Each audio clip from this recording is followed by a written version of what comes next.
Adequate notice of this meeting was provided and published in the Asbury Park Press on January 9, 2015. Copies of the agenda were provided to the newspapers, posted on public bulletin boards and the Township website. At this time, everyone please turn their cell phones off or put them on silence. Roll call. Councilman Moore. Here. Councilwoman Zapsik. Here. Councilwoman Lydecker. Here. Councilman Fosman. Here. Councilwoman Pontorero. Vice President DeYoung. Here. President Momolo. Here. Thank you. Everyone please rise to the Pledge of Allegiance in a moment of silence. I Pledge allegiance to the flag of the United States of America, to the republic for which it stands, one nation, under God, indivisible, with liberty and justice for all.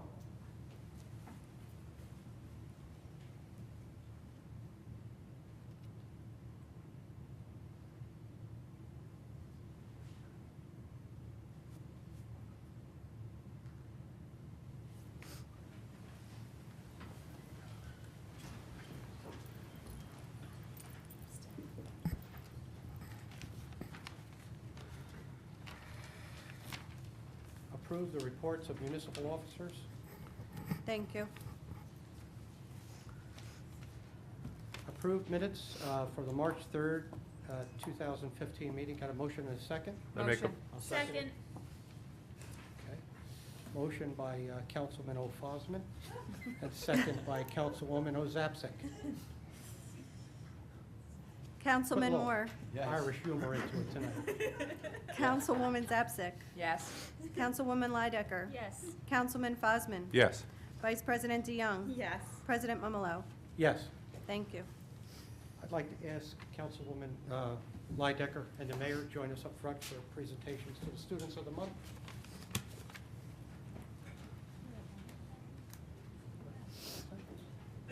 I did say don't let go.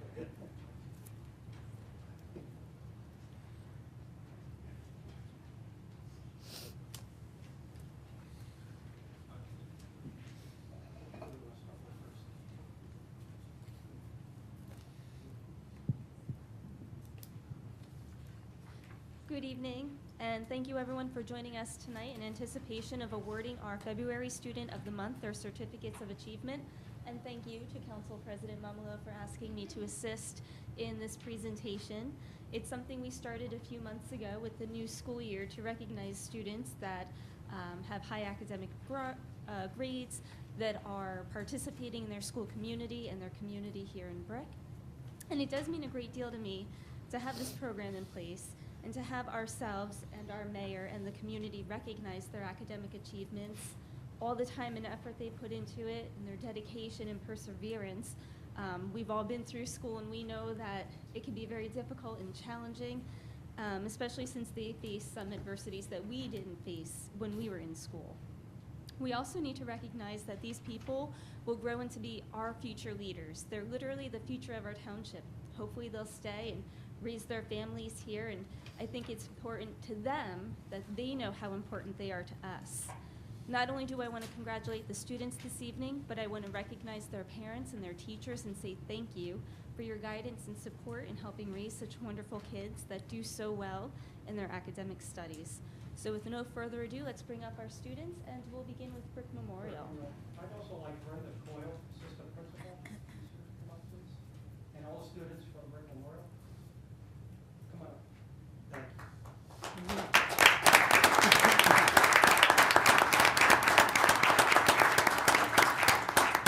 Now we have Kurt Reinhardt.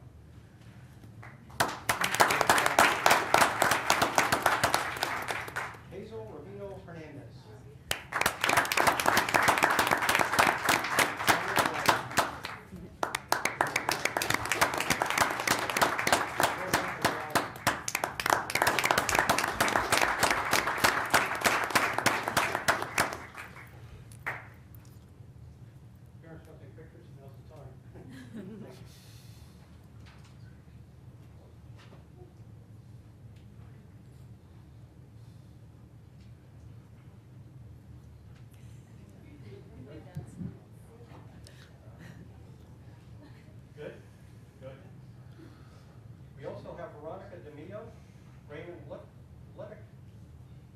Tyler Noonan, and Amber Newman. That couldn't make it this evening. Congratulations to them.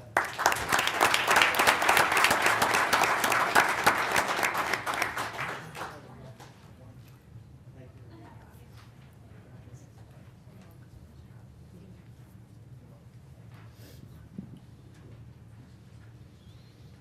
Next up is Brick Township High School Students of the Month. Please come forward.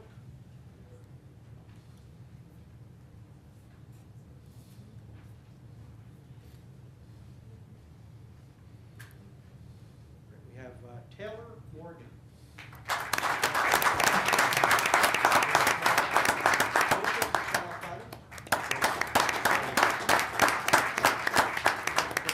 Adam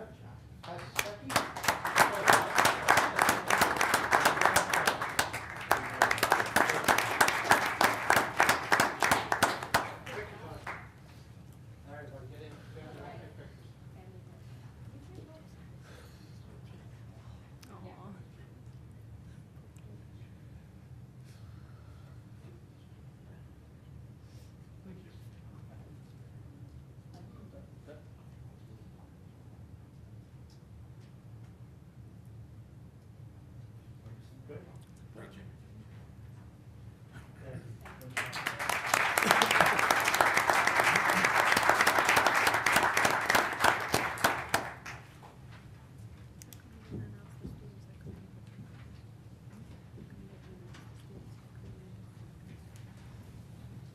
Now you have to stay for the rest of the meeting, and that means you can't have any additional days off for the rest of your school.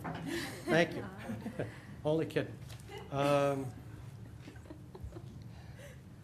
Thank you all for coming out. Great job. Keep up the good work. I'd also like to speak for Councilwoman Ponterero. As she's made, at her various at the meetings here, she's noted about her niece, Dominica. Dominica passed away, so that's why she's not able to make the meeting this evening. So our hearts are out to their family. Thank you.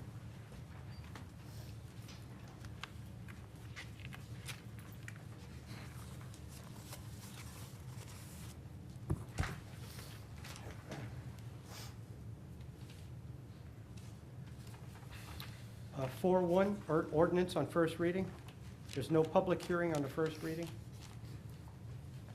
Cap rate ordinance. Calendar year 2015 ordinance to exceed the municipal budget appropriation limits and to establish a cap bank, NJSA 40A:4-45.14. Thank you. I'd like our business administrator, Mrs. O'Bergen, to speak. Thank you, Mr. Omumalo. Thank you.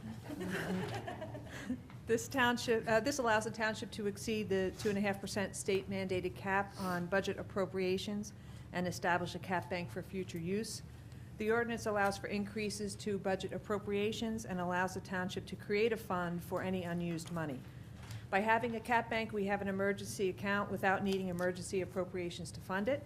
The ordinance is simply precautionary. It is not funded through a tax increase. It's funded through unused appropriations. The only time in recent years the township used this was to fund emergency response for Superstorm Sandy. Thank you. A motion and a second. Motion. Second. Motion by Councilwoman DeYoung, second by Councilwoman Lydecker. Roll call. Councilman Moore. Yes. Councilwoman Zapsik. Yes. Councilwoman Lydecker. Yes. Councilman Fosman. Yes. Vice President DeYoung. Yes. President Mumalo. Yes.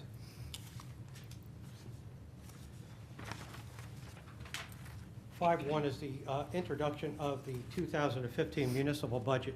The budget hearing is on April 21st, which will be open to public comment at that time. I'd like Mayor Oducy to speak, please.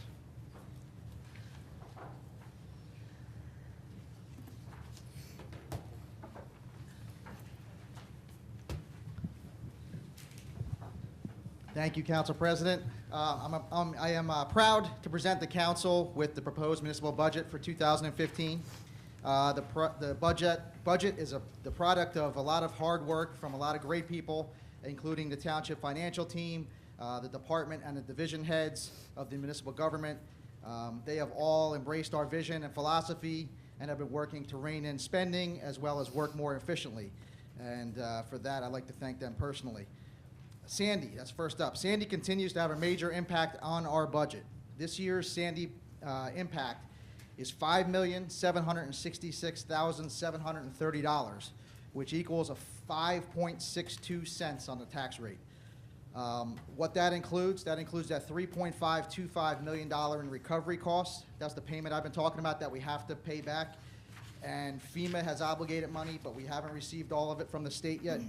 And we also have $1.94 million in taxes that is lost due to the continued loss in ratables. Our loss in ratables, even last year, I was up here saying, well, they're going to come back. That's going to be a constant climb. It'll probably be 5 years before we're back.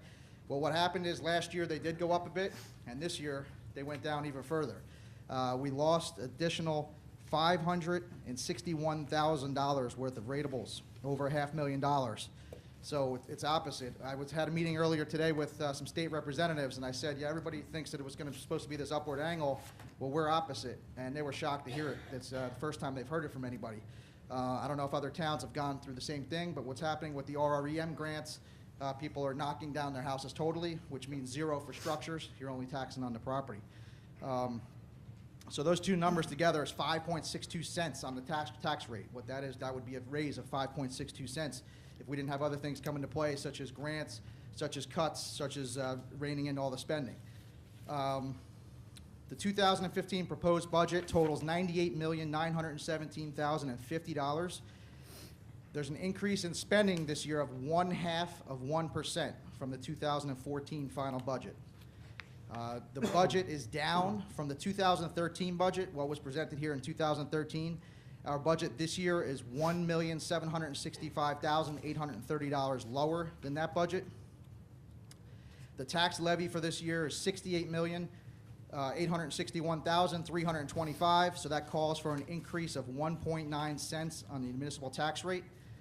And I'd like to point out that over the four budgets since the majority on the council changed and I became mayor, the tax levy has increased only $2,290,000, which equals out to about $500,000 a year.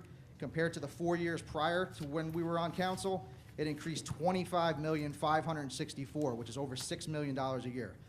So we had 4 years of increasing an average of $6 million a year, and in the last 4 years, it's increased an average of about $500,000 a year. The budget's well below Governor Christie's 2% tax levy cap, and I thank the governor for the 2% cap, which gives municipal governments guidance on tax issues. This year's budget includes $14.7 million in debt service, and thanks to our debt reduction plan, the total township debt is down $5.43 million this year. It is down that much, and that is despite of the fact that we're still building 3 parks this year. We have a lot of roadway projects going on, drainage projects. We just completed the project on Route 70. All those things are still going on, but we cut our debt by $5.43 million, even with still doing all those projects. Another one of my initiatives was to reduce overtime that was being spent.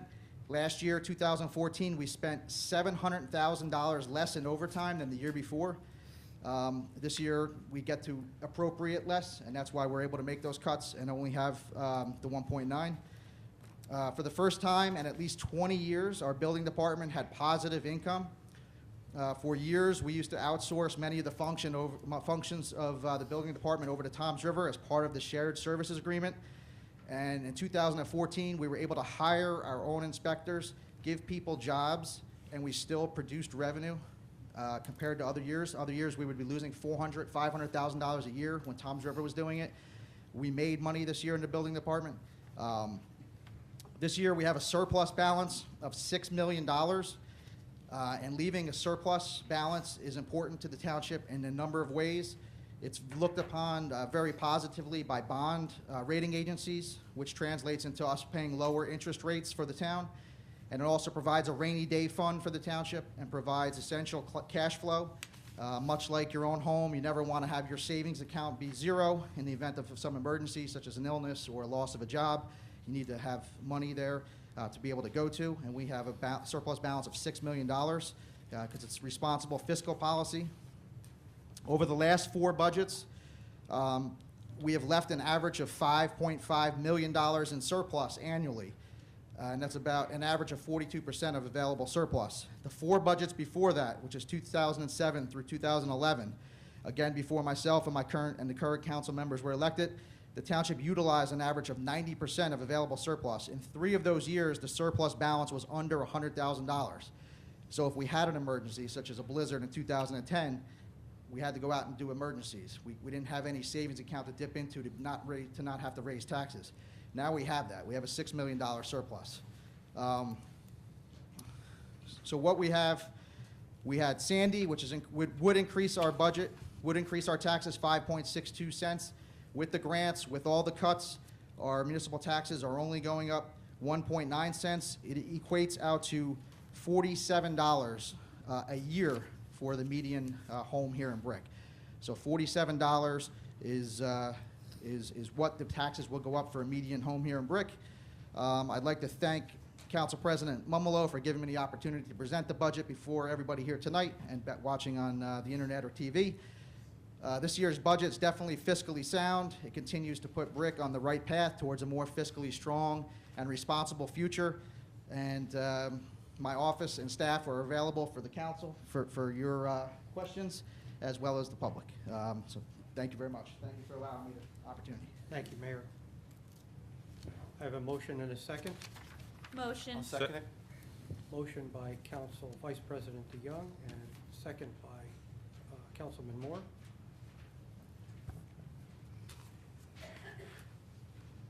Next on the agenda is 6-1, budget presentations. I'll take the roll if you are done with your Oh, roll call. comments. Thank you. Are you done with your comments? Done. Everybody's done? Councilman Moore? Yes. Councilwoman Zapsik? Yes. Councilwoman Lydecker? Yes. Councilman Fosman? Yes. Vice President DeYoung? Yes. President Mumolo? Yes. Thank you. Now we'll move to the budget presentation. First off, we have our Director of Parks and Recreation, Mr. O. Santinello.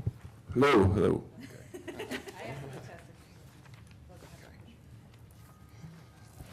All right, well, first, I'd like to thank Council President and members of the council for letting me present this budget to you. I come before you this evening to present the 2015 budget for the Division of Recreation. Before we go over some numbers, I just want to give a background of the department. Recreation, Beach, and Traders Cove Marina served over 100,000 people in 2014 through our concert series, camps, special events, recreational sports, beach, and marina customers. The Recreation Department offers over 150 programs for children, adults, and seniors throughout the year, including basketball, kickball, pickleball, softball, challenger programs, early childhood education programs, and summer camp. Our beach lifeguards and badge checkers provide beachgoers with a safe, clean, and well-managed facility throughout the summer season. The staff is known as one of the best in our area. We also provide lifeguard service to 2 private beach associations who reimburse the township for their services. Traders Cove Marina and Park provided our boating community with a variety of marine services. Trader Cove has the state-of-the-art concrete floating docks, a double-wide boat ramp, and a large playground. And first, we'll be doing the recreation budget. The recreation, we have a mission statement, and our mission statement is to enhance the social, cultural, and physical well-being of the citizens of Brick Township through the provision of high-quality recreational facilities and a wide variety of programs. These programs promote a healthy and enriching lifestyle as well as a greater sense of community. The Recreation Department has 6 full-time employees and 40 seasonal. The seasonals are umpires, refs, site supervisors, and preschool teachers. Our salary and wages for 2014 was $458,300. For 2015, we're at $473,250, which is a 3.26% increase. Our operating account, in 2014, we were at $36,550, and in 2015, we were at $36,560, which is a 0.03 increase. And that little increase was due to the New Jersey Parks and Recreation, also the NJRPA, the membership went up $10 this year, so that's why we went up in that one. Overtime budget. In 2014, we were at $3,500, and in 2015, we were still at $3,500. And I just want to touch a little bit, the recreation staff has always done a great job in keeping our overtime budget so low. As you guys all know, that 90% of our programs are after hours. It's not, 9 to 5. That's all of the clerical work that we do. So, kudos to the staff for flexing their hours or taking, some comp time, and they do a fantastic job at keeping our overtime budget down. So I want to thank them very much. Okay. Beach. Our mission there at the beach is to provide residents and visitors of Brick Township with opportunities to enjoy the natural resources of the Jersey Shore in a safe and sanitary environment. The beach consists of 65 lifeguards, 15 badge checkers, and 10 maintenance. Salary and wages for 2014, it was $337,000. For 2015, it will be $337,000. Our operating account, in 2014, we were at $22,550. In 2015, we will be at $22,550. And an overtime budget, in 2014, we were at $3,000, and in 2015, we decreased it, and we will be at $2,000, which is a 33.3% increase. And a lot of our overtime that we use down at the beach is due to college kids going back to college. It seems like every year college goes back earlier and earlier. So, but the reason we got the drop this year's budget is we have a lot of high school kids that are going to be working with us this year. So all of our new, I think we're at 42 guys returning, and we got to get up to 65. So, from 42 to 65, majority of them are going to be high school kids. So that will keep them there, and that means our overtime budget will be lower. So I am open to any questions.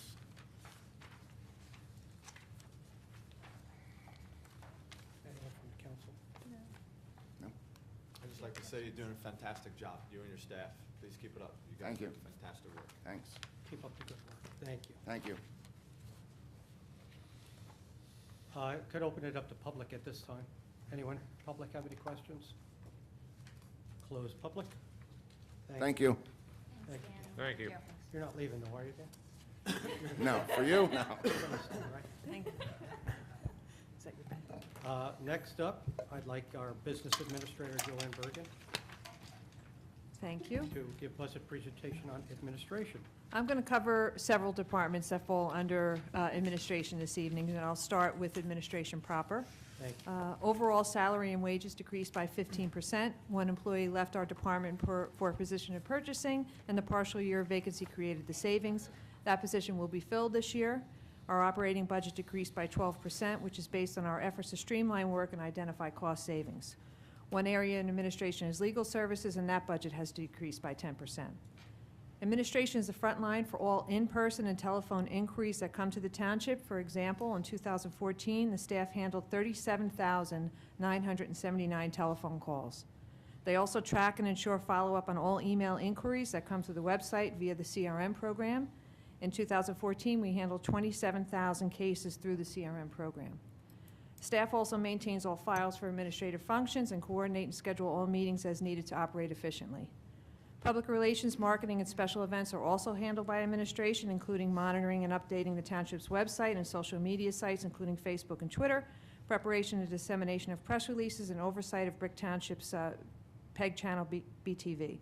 This includes the creation and posting of bulletin board slides and preparation and posting of all content, creation of ads and promotional materials for various departments, preparation and dissemination of email updates from the township, photography at internal and external events, and the implementation of seamless documentation program for online forms. Our staff also manages the Buy and Brick program and assists in events such as the Green Fair. Administration also manages constituent relations and publications such as the recreation brochure, advertisements, promotional materials, the senior booklet, recycling brochures, event flyers, and any other publications as needed. Another department that falls under administration is purchasing. It is a responsibility of the Division of Purchasing and Contracting to conduct all purchasing, the acquisition of all goods and/or services in accordance with the applicable laws of the state of New Jersey, more specifically NJSA 40A11-1, the local public contracts law. Overall, salary and wages in purchasing decreased 10% due to the vacancy in the department. That vacancy has since been filled. The operating budget increased 10%, which is a direct correlation to an increase in the amount needed for postage, which encompasses 94% of that budget. This number is based on actual postage costs. Even though we have done more things electronically, such as posting RFPs and RFQs online, there is still a significant amount of items that must be mailed, including tax bills. The reason for this significant increase is due to a state directive to mail adjusted homestead credit benefits to an estimated 15,000 homes at a cost of approximately $7,500. Additionally, an income and expense for commercial property certified mailing to 800 properties has to go out, and that will cost approximately $5,200. This is a mailing our tax assessor does every few years that puts these property owners on notice that we can request their income verification as needed because commercial tax appeals are based on occupancy and rent paid, so the rental income is key in our defense of these appeals. We haven't done this mailing for a few years, but our tax assessor feels that it's time to get another one out. In 2014, purchasing processed approximately 5,800 purchase orders, more than 150 sealed bids, which includes O&E budgeted bids, capital bids, and national bids, and more than 100 formal and informal quotes. The tasks are accomplished by a staff of 5. The office also oversees the central receiving mailroom, which includes 1 staff member. Also included in the postage budget is the mailing of all department and division mailings, including estimated and final tax bills, Chapter 75 mailing, delinquent tax notices, CRM mailing, regular, priority, and overnight postage. A new project this year is our municipal court debt collection mailing. We will be sending 12,051 notices out at a cost of approximately $600. There is a total of $73,218.71 in outstanding court fines. Of that, $364,229.21 will come to the township. The rest will go to the state and a debt collection vendor. The conference's education and travel line item was decreased as the department has increased, as the department has 3 staff members who are certified in the area of public procurement through Rutgers Continuing Education Program. To maintain certifications, each member must amass CEUs throughout the year. Staff will attend seminars and/or conferences to obtain these. Additionally, 1 staff member will be continuing the Rutgers purchasing program, which will be completed by this year. And the department's newest staff member will be taking the Rutgers classes this year, and each class costs approximately $1,000. Another department in administration is human resources. The overall salary and wage budget decreased by 11% due to savings we are experiencing with staff changes. The operating budget increased 15%. Reasons for that include plans to increase classes in education by HR staff members and an increase in the expert services line item to ensure an appropriate budget for our labor council as we will be entering into contract negotiations with all 3 bargaining units this year. We also increased the budget for doctor's fees, which includes pre-employment physicals, fitness for duty exams, medical testing, which are random drug screens as required for employees with CDLs, or police, EMTs, and lifeguards, as well as employee health issues. The HR department manages all township employees. We currently have 398 full-time and 78 part-time seasonal employees. During the summer months, they coordinate all hiring and employee management for the approximately 140 additional employees we have in the summer. They create and institute HR policies and maintain compliance with state and federal laws. HR handles employee training, safety, the employee assistance program, and other workplace trainings. They completed 10 trainings in 2014 and have 5 scheduled so far this year. All health benefits are handled by Human Resources. They coordinate with our brokers for contract proposals, renewals, rate changes, and they handle all Affordable Care Act compliance, reporting, and fee submission, as well as resolve claim issues. They process all liability claims with the insurance company and ensure compliance with safety regulations and vendor insurance. We have eliminated 1 employee from the department and continue to provide the same level of service. Another department administration is the mayor's budget. Overall, the salary and wage budget decreased by 1.3% as we successfully worked to reduce overtime. The operating budget was severely underfunded, and that was addressed this year by allocating $8,950, which includes a special event line item for funeral flowers, plaques, and awards and letterheads proclamations. In turn, the council operating budget was decreased to adjust appropriately. The mayor maintains office hours each week, and in that time has an open-door policy for staff and residents requesting to meet with him. His active schedule includes regular meetings with groups and organizations within town, and he hosts many initiatives to engage the public, such as Mayor's In and Mayor's Out Night, and the award-winning Blog Talk radio show, and regular attendance at council meetings. Another department under administration is council and your budget. The salary and wage budget remains flat. However, there is a 51% decrease in the operating budget. Many line items were not spent in 2014 because they were being authorized by the mayor's office, which explains the variance in both budgets. We cleaned up the discrepancy, reducing line items in the council budget and appropriately funding the line items in the mayor's office budget. Additionally, we will experience a $30,000 savings in the expert services line as a result of the restructuring of the township's contract for grantsmen, which has been reduced to reflect a strategic approach to grant procurement. Council members, as you know, are very active in strategic planning and have working subcommittees including redevelopment, recreation, economic development, Sandy recovery, land use, public works, public safety, and business and finance. The township clerk budget is also under administration. Overall, salary and wages increased 2.3% as a result of contractual increases. The operating budget increased by 19%. The largest variances justifying the increase come from a need to appropriately increase the advertising line item by 38%, which funds the legal advertisements required by all departments, a $4,250 increase in the expert services line item as needed to microfilm township data, and a $2,500 increase in the line item for codification of the township code through e-code updates and the codification of ordinances. Our township archivist would like to take on a major microfilm project in 2015 with the goal of scanning in approximately 100 cubic yards of documents to address the space issue we have with our paper records. Once microfilmed, the original records can be destroyed, freeing up storage space in the compact storage unit, as space is at a premium there. We do not have the equipment or resources to do the microfilming in-house at this time, so we will utilize a cooperative pricing agreement with the County of Somerset. The clerk's office is comprised of 6 staff members, 2 of whom hold registered municipal clerk and certified municipal registrar certifications. Every staff member is a notary public. The Division of Archives has a staff of 2 full-time employees, 1 who holds state and federal records management certifications. The Township Clerk's Office issues various licensings that brought in $918,571.59 in 2014, and vital statistics that includes all records of births, deaths, and marriages, which brought in $116,378, more than $100,000 per year average. Some of the hurdles our clerk's office faced in 2014 included the relocation of all polling places within our public schools. The Board of Elections was opposed to the idea, and it took a lot of persuasion, but they accepted our clerk's recommendation of alternate locations for the 10 polling places that were located in 6 schools. The department is also busy drafting applications and establishing procedures and policies for the implementation of new licenses, permits, including changes to the secondhand dealer and special event ordinances. The acceptance of credit cards with no service fee has shown to be very convenient for residents. In 2014, the council authorized the receipt of bids for a new consumption liquor license, and that license was issued to Red Robin for $550,000. The clerk's office is off to a great start in 2015. They have been hand-selected by the state registrar as part of a pilot program for a new web-based birth certificate program.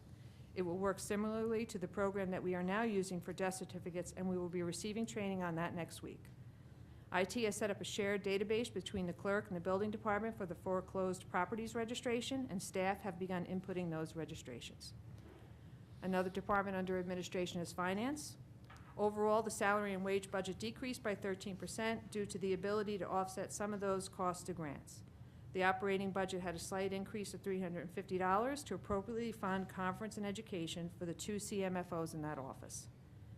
During the 2013 audit, which was conducted in 2014, the township received only 1 comment, which had an accompanying recommendation. That comment was regarding interfund balances due to reimbursable grants where the township must spend money first and submit proof of those expenditures in order to receive the grant funds. If the township is still owed money on December 31st of each year, it creates an interfund. Since the township actively seeks and receives many reimbursable grants, this comment is almost never avoidable unless timing of receipt of the cash from the granting agency lines up perfectly. Other than this nearly avoidable comment, the township received complete compliance from a fiscal perspective with statutory rules and regulations guiding municipalities in every department. The township was able to maintain its Moody's Financial Services AAA2 rating, AA2 rating on all of its notes and bond issues during 2014, based upon its financial strength and fiscal practices. This allows the township to borrow and issue its debt at the best possible rates, which saves the taxpayers interest costs year in and year out while addressing the capital needs of the township to maintain infrastructure and service level to our residents. Another department under administration is data processing, known as IT. Overall salary and wages decreased 4.9%, which is a direct result of the initiatives all departments are following to reduce overtime. The operating budget increased 15%. Reasons for that include a need to increase the line item for conferences and education to allow for proper training to upgrade the main police system, which is occurring this year. Also, the department's Microsoft System Data Network subscription is due to be renewed. The maintenance contract line item increased by 16% for our new systems contract. One issue we run into each year is increases on the maintenance contract, which is the department's largest line item. Credit goes to our IT staff. Each time a vendor has an increase, we are frequently successful in negotiating a lower rate. Our IT department supports approximately 50 servers, 350 PCs and laptops, 75 PDAs, 90 printers, 20 scanners, 3 high availability environments, the police dispatch system, township CRM RFA system, and phone system for town hall. These highly availability environments greatly reduce any downtime. The township has more than 40 systems used by the different departments in town hall. The IT department completes software updates on all township servers and keeps all hardware current with a 5-year replacement schedule. We are currently in the process of upgrading 2 major systems at the town, the police dispatch records mobile system and the building engineering and land use system. On a regular basis, IT department adds functionality to our in-house CRM RFA system, which is exclusive to Brick Township and exceeds the ability of every other program we've reviewed. Tax collector also falls under administration. The tax office collected just over $221.5 million in taxes with a 98.03% of collection. Overall, salary and wages increased by 1.3% due to contractual increases. The operating budget decreased by less than 1% due to general efficiencies. The operating expense request is $45,760, which is just under last year's request. The largest expense in this budget is printing, which is unchanged from last year. We are budgeting for the printing of adjusted homestead benefit credit, estimated regular and added assessment bills. The next notable expenses for advertisement, also unchanged at $12,600 for tax sale assignment and foreclosure ads. All other operational costs have remained relatively flat. The state implemented revised delivery of what was once called the homestead rebate. It is now known as the homestead benefit credit and is sent directly to the municipalities from the state for direct application to tax bills. Administration also includes our tax assessor's office. Overall, the salary and wage budget decreased by 2.2% due to staffing efficiencies. The operating budget increased by 0.3%, again, due to efficiencies. For example, the conference and education line item went up by 75% to ensure the 3 CTAs and 4 clerks participate in ongoing education. But other line items, such as publications and reimbursements to individuals, were decreased. The tax assessor's office continues to address storm-related issues. For the most part, budget requests have remained level. While a few line items were decreased, the departments need to replace some worn equipment and provide for increased statutory advertising expenses. Over the last 3 years, several employees were relocated to this department, and we will be affording them the opportunity to take an added assessing-related course through Rutgers.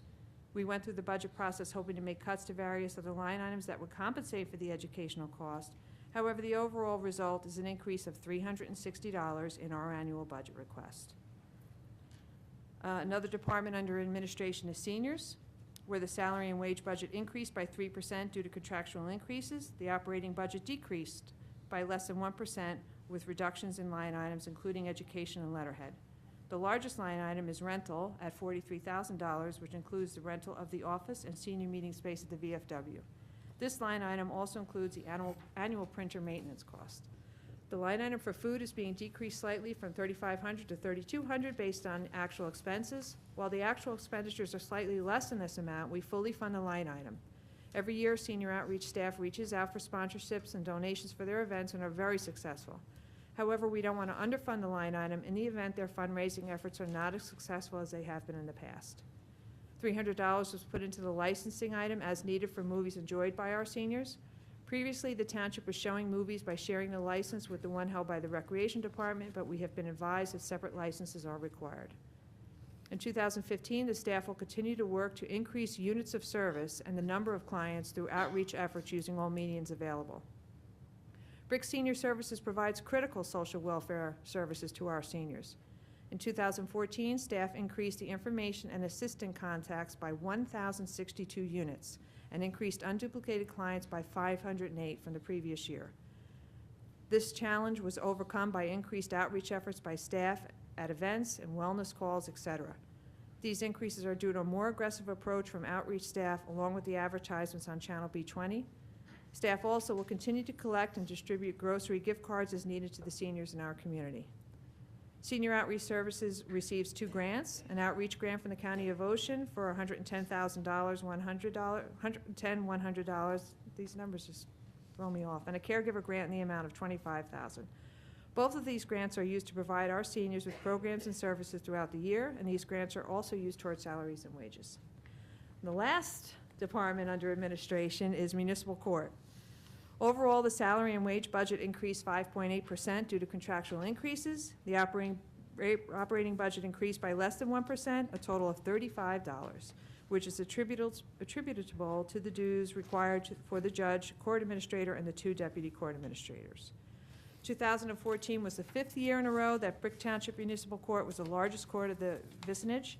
In 2014, 23,709 cases were added and 26,706 cases were disposed.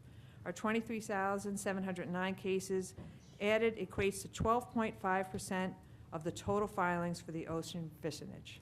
Say that 3 times. That concludes my report. I'll quiz you guys now. Thank you. Well done. Thank you very much. Very well done. That's it. You need some water. Any questions from anyone on the council? I'll let Joanne breathe. Questions from the public? Seeing none, close public and move on. Thank you. You're very welcome. Joanne. Thank you very much. Move on to the consent agenda. All matters listed under item consent agenda will be enacted by one motion in the forms listed below. If discussion is desired on any item, this item will be removed from the consent agenda and will be considered separately. Thank you. No items to be removed. 7.1 is emergency temporary appropriations. This resolution allows us to increase line item department budgets as needed until we adopt the budget. Resolution 7.2, authorize police road job account, authorize refunds. The township policy for private entities, contractors, and utility companies to place funds into our police road department trust account to offset the cost of our police officers as needed for road jobs and other construction projects. This resolution approves any refunds from those escrow accounts in which the job is complete and the balance remains in the account. In a total, there are 15 refunds being issued for $9,296. It's very dry in here. This is water, just saying. Resolution 7.3, authorize receipt of bids, computer and printer supplies. This resolution authorizes our purchasing department to go out to bid for computer and printer supplies. The current contract is a 1-year contract due to expire May 6, 2015. To date, we have spent approximately $9,000 to maintain the township computer systems, printers, fax machines, etc. Under this contract, for comparison, during the previous contract year, we spent nearly $25,000 for computer and printer supplies. The remarkable decrease is due to outstanding maintenance of printers throughout managed print service bid number 14,100, which includes all parts, labor, and supplies. So far, we spent $13,200 for the first 3 quarters of the contract. We expect to continue at the same pace, which will mean roughly $3,000 savings per year. Resolution 74, authorized receipt of bids, Angela Hibbert Park. I would like our chairman of our Parks, Councilwoman Zapsik, to speak on that. Thank you, Council President. This resolution authorizes the township to go out to bid for construction for the renovated park, Angela Hibbert. This is the smallest of the 3 parks that we'll be doing this year, but the amenities there will include a playground for children ages 2 to 5, a playground for children ages 6 to 12, a basketball court, pickleball courts, a dog park for large dogs, a dog park for small dogs because they're supposed to be segregated, a perimeter walking trail, irrigation, and drainage. As I said, it's the smallest park of the 4 that we will be doing this year, or 3 that we will be doing this year, and the construction budget comes in, including equipment, yes. Construction budget comes in just about just about $1 million. Thank you, Councilwoman.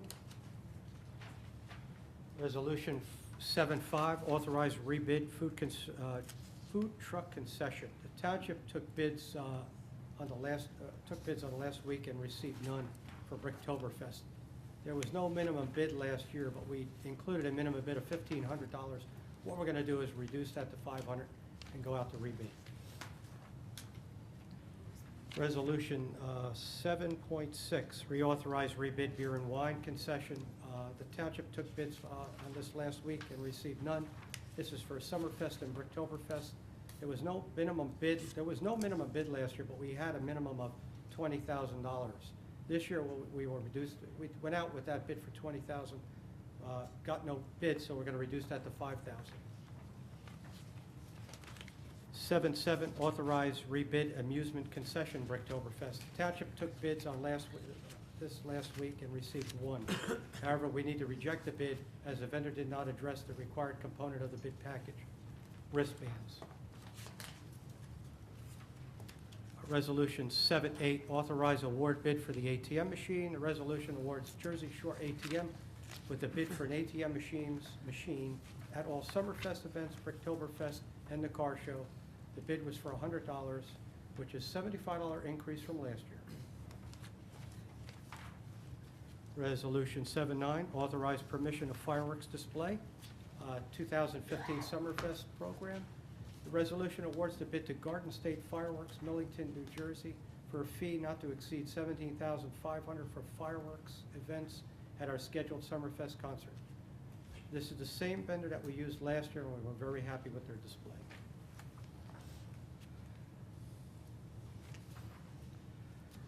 Resolution 7.10, authorize removal and addition to alternate prosecutor pool. This resolution removes John M. Intilli from the pool as he is no longer with the firm of Rothstein, Mandel, Strom, and Hom, and adds the attorney Rebecca Colas from the same firm. Resolution 7.11, I like saying that one, 7. Authorize change order number 2, Route 70 eastbound reconstruction project, New Jersey DOT. The council previously approved the change order, increasing the contract issued to BlackRock Enterprises by $83,067.92. This contract is part of the New Jersey DOT municipal aid grant applied for by the township. Several issues occurred during construction that required change orders at the township expense, especially pipe replacement and reconstruction of pavement.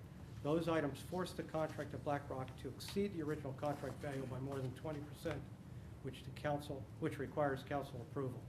We requested reimbursement from the New Jersey DOT and did not receive a favorable response until our Mayor Ducey went to Trenton and spoke with Commissioner Jamie Foxx, who is committed to fully fund the change orders related to the issues identified during construction. We will request reimbursement once the project is fully complete. Thank you, Mayor. John, Mr. Mayor. Resolution 7.12, authorizing award of Summerfest food vendors and rebid 3 remaining categories. The township took bids on this last week and received bids for 4 of the 6 categories. The resolution awards a contract in the hot food, sausage, and cheesesteak category to Tony's Italian Sausage of Hazlet for $1,261. A contract in the grilled fried food, hamburgers, hot dogs, grilled chicken, french fries, cheese sticks, chicken fingers, to John and Debbie O's, Tom's River, in the amount of $1,701.13. I'm getting hungry reading all this food. A contract in the miscellaneous category will include funnel cakes, Italian ice, fried Oreos, went to John and Debbie O's of Tom's River in the amount of $1,130.13. A contract in the ice cream category to Goldie's Ice Cream from Manalapan in the amount of $1,777.27. In addition to awarding these contracts, we will be authorizing our purchasing department to rebid the three other categories: pizza, specialty foods, and deli. 713, Winding River Roads. This resolution is formally based upon an agreement with the previous administration for assistance in Winding River. Resolution 714, bond reduction releases. A performance bond release, 15 Freedom Road, in the amount of $5,566.56. An inspection fund release to Avatar Builders, Mantaloking Road, in the amount of $360.55. An inspection fund to Hooper Avenue in the amount of $301.29.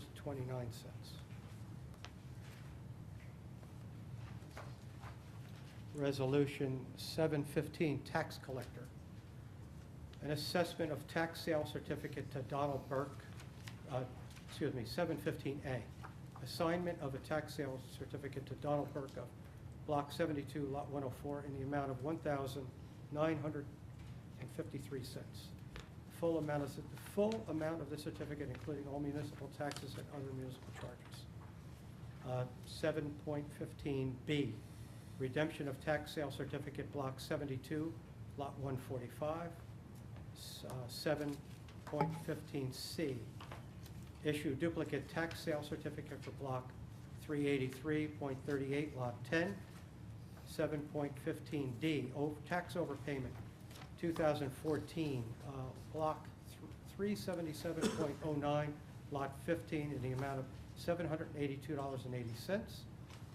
715E, tax overpayment, 2015, Block 45.04, Lot 1, in the amount of $5,301.56. 7.15F, state tax appeal granted for property located at Block 1170, Lot 1902, Route 88, in the amount of $84,494.75, which is a multi-year tax appeal dating back to 2011. 7.15G, state tax appeal granted for property located at Block 702.02, Lot 11.02 on Solomon Street, in the amount of $876.49. 7.18F, H, state tax appeal granted for property located at Block 1149, Lot 5 on Route 88, in the amount of $262,225.56, which is a multi-year tax appeal dating back to 2009.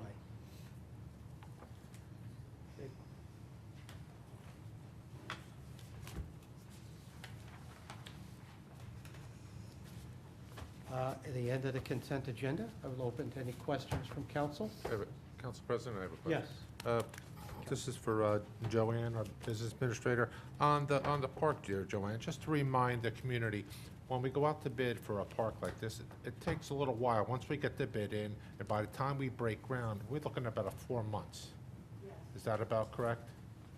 Yeah, that's about correct. The bid process itself certainly takes a while. We keep the bids out on the street for a good 2 weeks when it involves parks, so we get lots of bidders in. When the bids come in, they first have to be reviewed by purchasing for compliance with the bid specs, and then we has to come back to the council to award a contract. Once a contract is awarded, we get in touch with the contractor and arrange a kickoff meeting that involves all departments that would be necessary: police, recreation, administration, purchasing, so she can outline how the vouchers would come in, engineering, whoever might be involved, and we set up a schedule for when they start work. So, yeah, there's diligence required. Oh. We certainly, overnight, as I, you said. I appreciate you letting the public know, because I've been getting phone calls on parks, and how come they're not started? There is a process to go through. And just to let everybody know too, there was Colorado Park that was rejected on the bid. That's going back out to bid. It doesn't have to be brought up for resolution. No, it does not have to come back before the council. When we brought it to you, we were disappointed when the bids came in, and they were certainly over our budget, but we sharpened our pencils, we sat back down with the engineer and the Recreation Committee, thank you so much, for everyone for your input on that, and came back with a project that we all think will be fantastic and within our budget. So the night the council rejected those bids on the basis of needing to make substantive changes to the park plans, also was the approval to go back out to bid once that was done. So we didn't need to come back to you to go back out to bid. We will come back to you hopefully in the near future with authorization to award a contract. Okay, very good. We're out to bid next, within 2 weeks, I believe, the bid's going back out? We expect to be. He's finishing, our engineer working on that project is finishing up the plans. They are making their internal circulation. When the engineer completes plans and specs, they then come to the town, and then they're reviewed by all the relevant departments. Engineering, recreation, whoever else may be involved, sometimes IT if we're using security components to it and other infrastructure. They sign off, and then it's officially ready to go back out to bid. That is the process underway right now. Very good. I just want to make sure everybody doesn't know that once it was rejected, some people were calling me, and I want to assure them that these parks are going to be done by the administration after the council already approved it. And Yep, the project is absolutely going forward. very good. Thank you very much. Thank you. Anyone else from the council? Can I get a motion and a second? Motion. Second. Motion by Council Vice President DeYoung, and second by Councilman Fosman. I'll open to public on any questions on a resolution. Ma'am? This-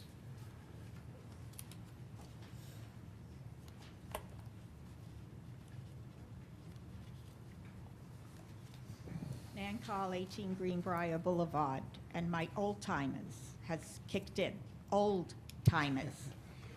The eastbound reconstruction project on Route 70, would you refresh my memory about that, please? What it, Joanne? Yes, that's the, between Brick Boulevard and the old Laurelton Circle, where we added that extra lane where we used to sit there in traffic, and then when you got up to the intersection, you had to move over 2 lanes if you wanted to go to Princeton, or you had to move over 1 lane, everybody's cutting everybody off. And we alleviated all that by adding that extra lane, and now you get through there and sail through, unless there's an accident like today. 70. That's where it was. I did read about the accident, but it didn't have too many details at that time. Telephone pole at the old Food Town site, cracked in half, took down all the wires, created a big mess. Oh, boy. Okay. And the other thing, I just would like to make a suggestion. I might have mentioned it a couple of years ago. On the resolutions on which you mentioned block and lot, could you please mention an address or the nearest intersection? I usually are given a person's name, and I just It do, I would- try to keep that private and just do the. It's not private. It It's is a not pri- public it's doc. for public, but I don't want to read it out on It is TV. a public document, and I brought this up many years ago at the planning board, who was used to doing only block and lot, and they did. I don't know if they went back to their old ways. I haven't been there in a long time. But they did start using an address, which is more meaningful, and it Okay. is a public document. Okay, Makes it easier for us. Thank you very much. thank you. Anyone And- else? And may Nope. St. Patrick smile upon all of us. Thank you. Anyone else from the public on the resolutions? Sir?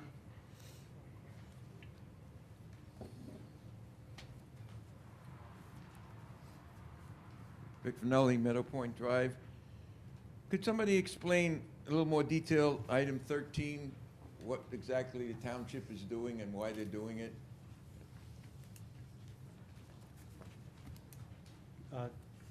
Joanne, do you want to handle the mayor? It was, This Previous is, administration. Mr. Finelli, this was something that the previous administration approved in terms of the roads in Winding River. Okay. And we are just formalizing that tonight. So we pick up their garbage, and we do, we salt the roads, but they do their own plowing. But this was an agreement that was made, just not formalized by the council. I think back in 2012. Yeah. Okay. Why, could you tell me why we would take over a private road? What, is there any advantage to the township, or? Well, this council is formalizing something that I previous heard mayor that. committed to, so I think he'd probably be the best person to ask that question. But we are doing these services already. We're picking up the garbage, we're salting their roads. So for us, for this council, it's a formality of a practice that's been taking place for some time. It's not going to change our budget necessarily in any way. We are performing these services on these roads now. It does give our police an added leg up in terms of being able to tow vehicles and things along those lines. But it's really not changing day-to-day operations at all. Are we maintaining the road now, the asphalt and everything? There is no need to at this point in time. The roads are rated very highly on our road rating system, so we're really not required to do anything to the roadways at this time. They're in good shape, But sometime in the future we will. as is true for all roads, yes. But not the parking spaces. The parking spaces are not, they're diagonal as you pull in, so they're kind of part of the road, but not with, the reason we are not plowing is because they do that a certain way, because of the way the parking is configured. I used to be involved with a 195 townhouse development in Plainsboro, where I was the chairman of this, that, and the other thing. And what comes to my mind is, we are responsible for the roads, but you're not responsible for the plowing, but you're responsible for the salting. So if their contractor, which I assume is their landscaper, comes in and with a big backhoe or a big payloader and chews up the road, who eats that? Mr. Finley, I can tell you that the township is obligated to provide services to all communities in town. That includes snow plowing, salting, and garbage pickup. If, you know, in some private communities, the township doesn't do that. The private communities do it themselves, but the township, by law, has a reimbursement obligation. The idea is that private municipalities, or private communities, are still paying property taxes for those services. So the way it works is usually at the end of the year, the municipality will give payment to those municipalities, in effect a rebate, at the rate it would have cost municipality to provide those services in the municipality. It's really a wash for the township. In other words, it's not more cost-effective to do the services or to do the reimbursement, because we calculate it at our cost regardless of whether we do it or not. Okay, thank you. Thank you. Anyone else from the public?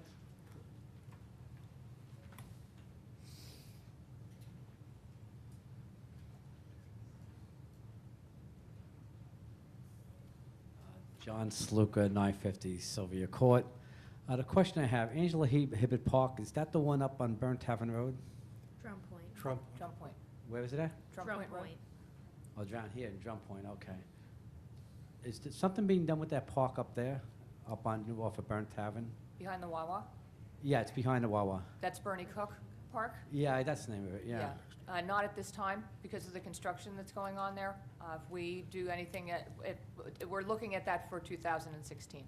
In the future, when you're looking at it, because it's going, the new roadway that belongs now to the county, I guess, you know, it's going to be right on top of the basketball courts and whatever else is there. You know, again, part of the county thing would request the county to put up a pollution control wall, sound wall, so those people who are playing in that park, the children, the adults, who are pickleball, whatever the other things are that you have, won't have to suffer the lung ailments that people are getting Mr. from all Sluka, over. we'll address that when Okay? we get to that. That's why I'm part saying, on the suggesting park. it Yep. now, They'll rather than look at wait all till those after the areas. fact when they say it's too late. This particular Okay? resolution As long was as I up. knew that was the one for next year. Thank Okay, you. Thank you. Anyone else from the public? Seeing none on the resolutions, I'll close.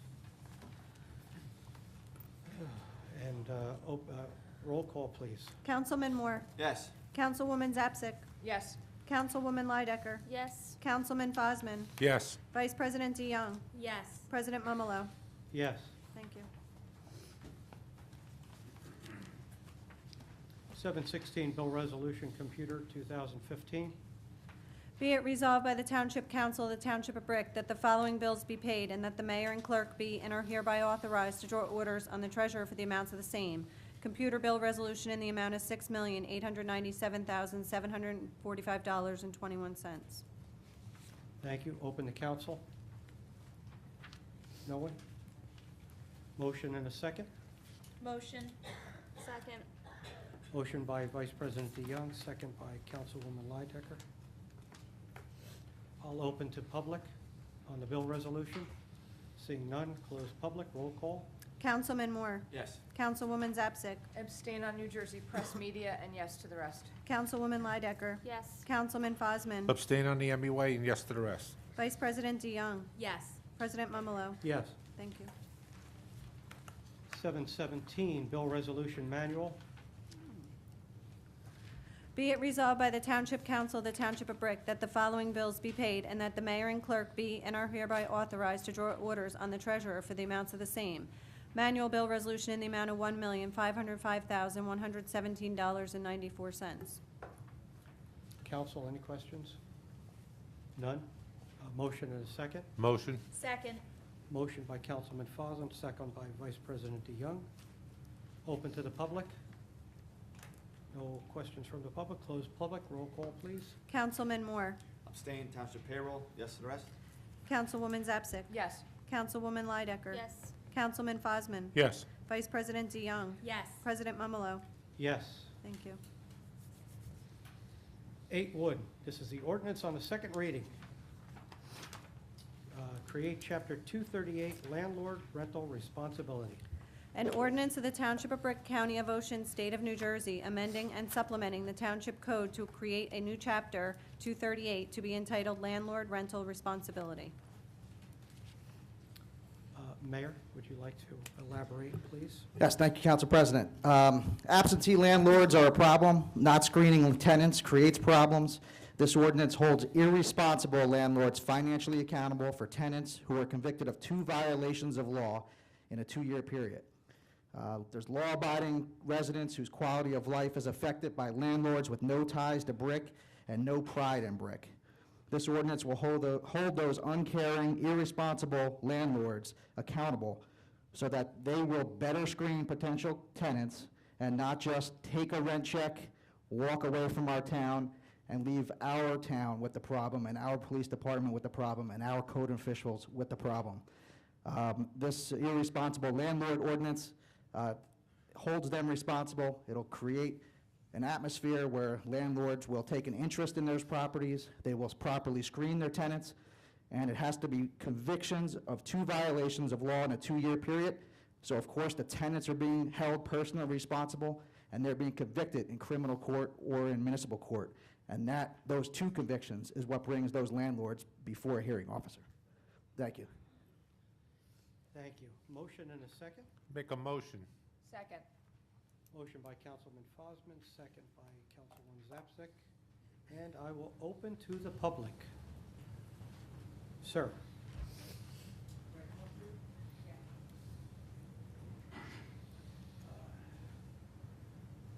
First, I'd like to say that I'm Just, Resident- could you pull the a mic resident up? of Bricktown.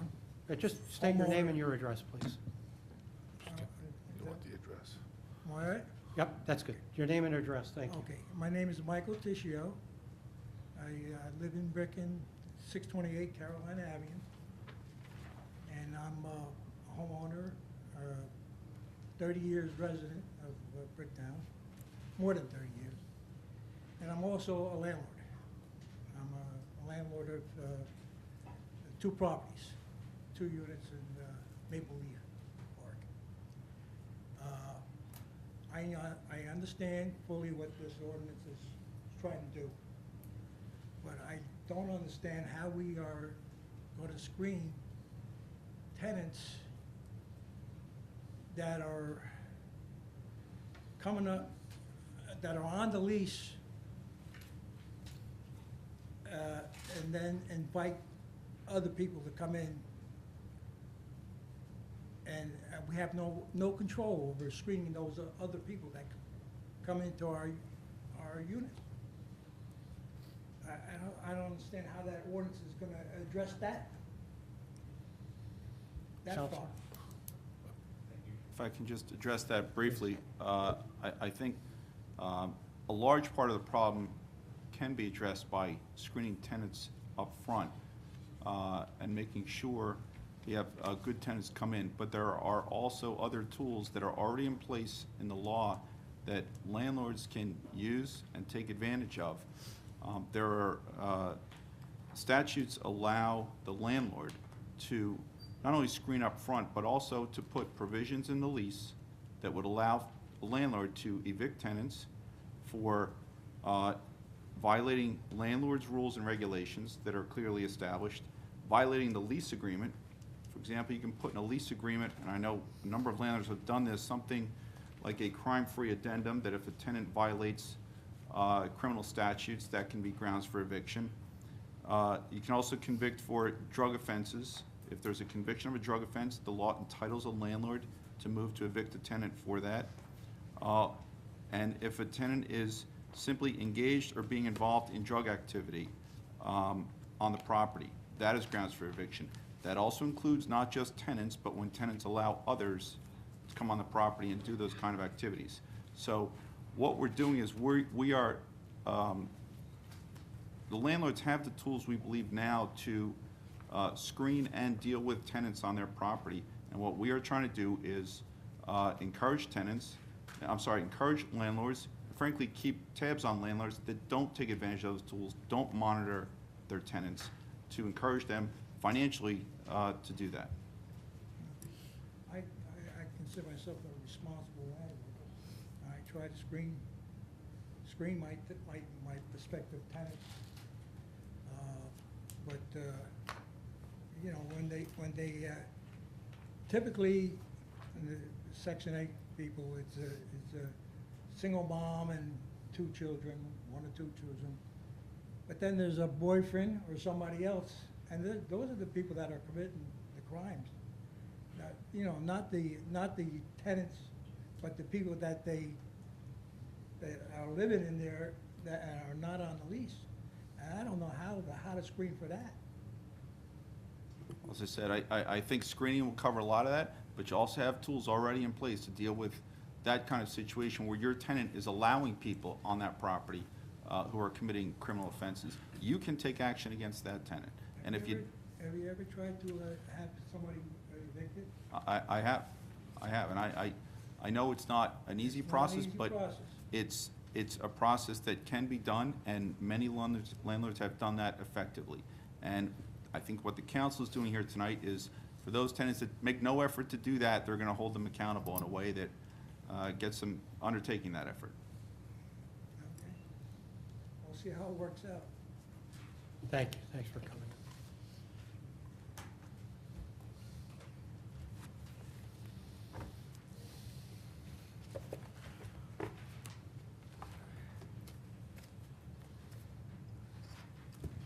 Sam Foster, 108 Chico Drive.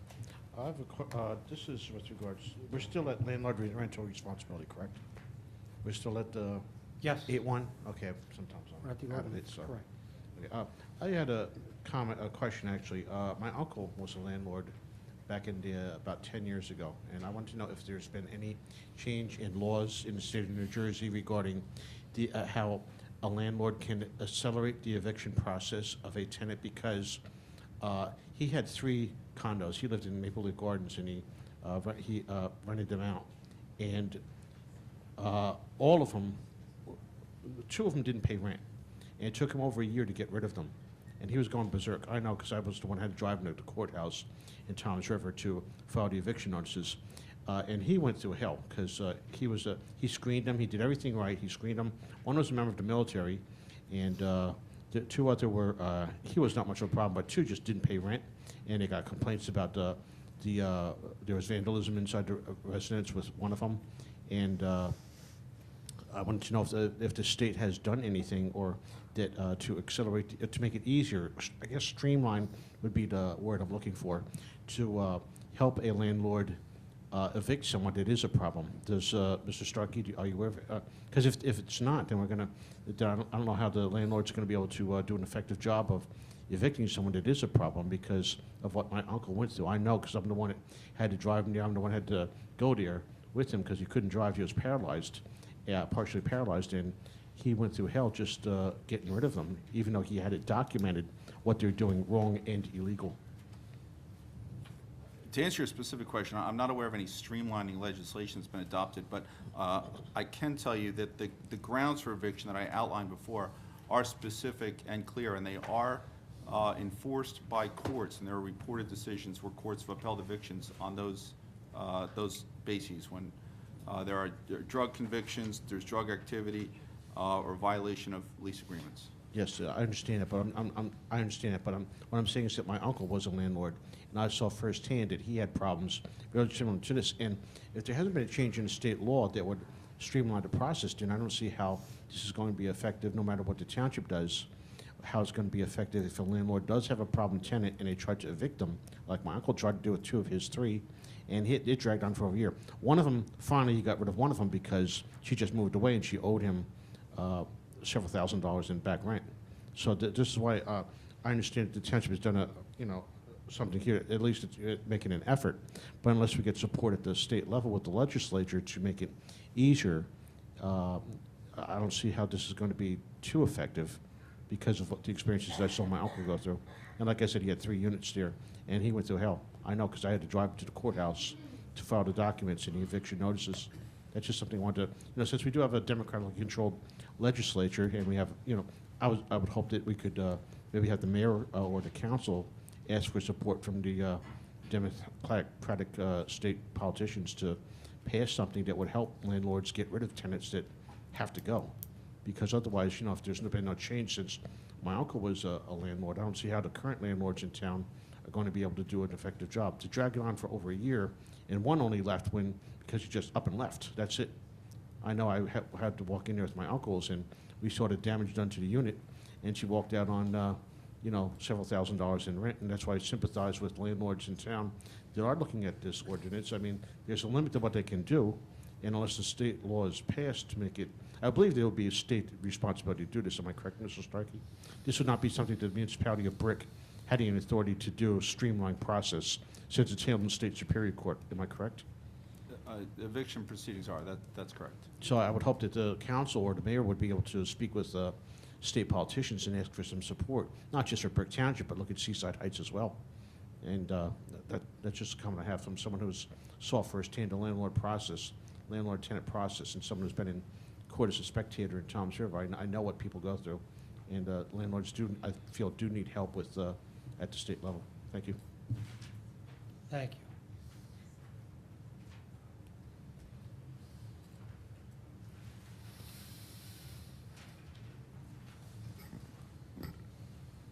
Victor Fenimore, 137 Queen Anne Road, Brick, New Jersey. Just going over some of the questions and answers for some of the public about what they can do. They can start by looking at the law. It is online, New Jersey tenant law, possibly on the website. That article is a 34, I forgot the column numbers. Maybe by posting that on the website under the ordinance of areas they can look at. Because when they write the new contracts and leases for tenants, when they bring them in, they have to sign that. By signing it, that's their legal obligation. If they fail to comply, right there, they broke their own law. So that's right there. By putting that information, I mean, this is nothing new. This has been going on back to the 90s in Berkeley, California, where every townhome condo unit was a drug-infested area. This is an advantage to help people in Brick Township, not just Brick itself, but we're talking about taxpayers. Right now, the township's about 15 to 20% tenants. Out of the tenants, you're looking private homes, over 1,000 homes that are privately tenant-owned, occupied. We have over 6 units that are coming into the area of condos and townhomes, going to be rental properties. So we have to plan ahead for the future, not just right now. This is not just one development. This is the many developments that are coming. This is the areas that are located in the townships going through challenges right now as we're changing. We're also looking at other townships. I believe Belmar has the animal house rule, which they curb it for the summer times, but this gives a chance for Brick Township people to come back from their homes. Since Hurricane Sandy, they've lost a lot of property value. This gives them the chance. Now, how would you feel about paying $10,000 on your property taxes, and then the landlord next door doesn't care about the tenants they bring in, and that hurts the value of your property and brings it down? This gives a chance to help restore that property value, helps restore along with other areas in the township of estimated 95,000 people and growing. But again, I would recommend on that website putting some of that information in there for the public to say, listen, when I start to write the new lease agreements, I can put that information in. Here's what you agreed to. And we're talking about, in addition to quality of life, the safety of visitors through the township, because this is a part of a tourist area, because it's starting to grow now. There's a lot of new programs that the council's putting together. This gets an advantage.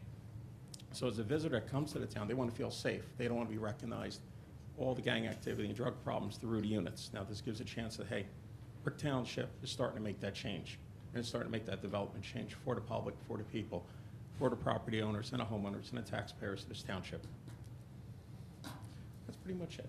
Thank you. The rest I'll send you an email on. Thank you. Thank you. Sir? Thank